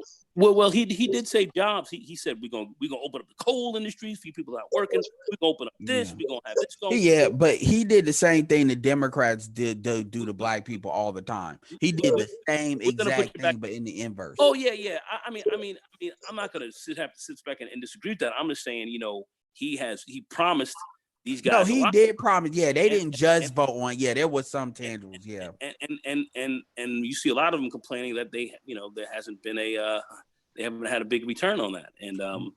And I think looking at his rallies and some of the stuff you're seeing now, I mean, they used to sell these Trumpy bears all over the place and all that kind of stuff. They ain't pushing that shit like that right now. Well, a lot of it is a wink, kind of like what Bush W did. Because this shit got real, I'm one of you guys, and a lot of that was driven by this issue with Obama. My main point was that white people, as our entire body, rich, poor, otherwise, benefited under Obama because they were able. And black, I'm not trying to blame Obama, but black people lost a lot of wealth under Bush at the end of the Bush administration. Well, it was the 2008 crash. I mean, yeah, and that's not Obama's fault. I mean, I'm just saying it- it was, and we never regained that at all under the Obama. 2000. I mean, what you had under Obama was you did have the beginning. I mean, we looked at it from 2010 straight till the time he came out of office, and then it continued on in the with Trump until we've had this until this situation hit. You know, you had a steadily decreasing unemployment rate, and black men were getting more employment. Black men were, your incarceration rates came down, especially with all that stuff was coming down the three anyway. strikes rule, and and you going to jail for and getting all these years for crack cocaine and all that shit. They turned a lot of that crap around. Ian Holder did a pretty good job on that. So they started to reduce a lot of that. So your jailing rates actually started to. I don't give Democrats so much credit for that, because at some point it became too costly to put people in jail, and that that prison for profit stuff was just too on the nose. That prison. That prison for profit shit was a cottage industry going on here in this country, and they were making a lot. And let me tell you, they were making a lot of money. That was a whole nother industry.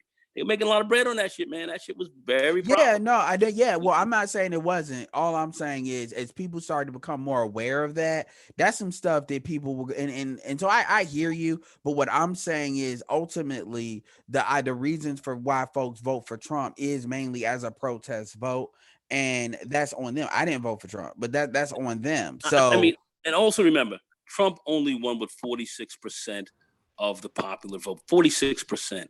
So he didn't come in with the mandate.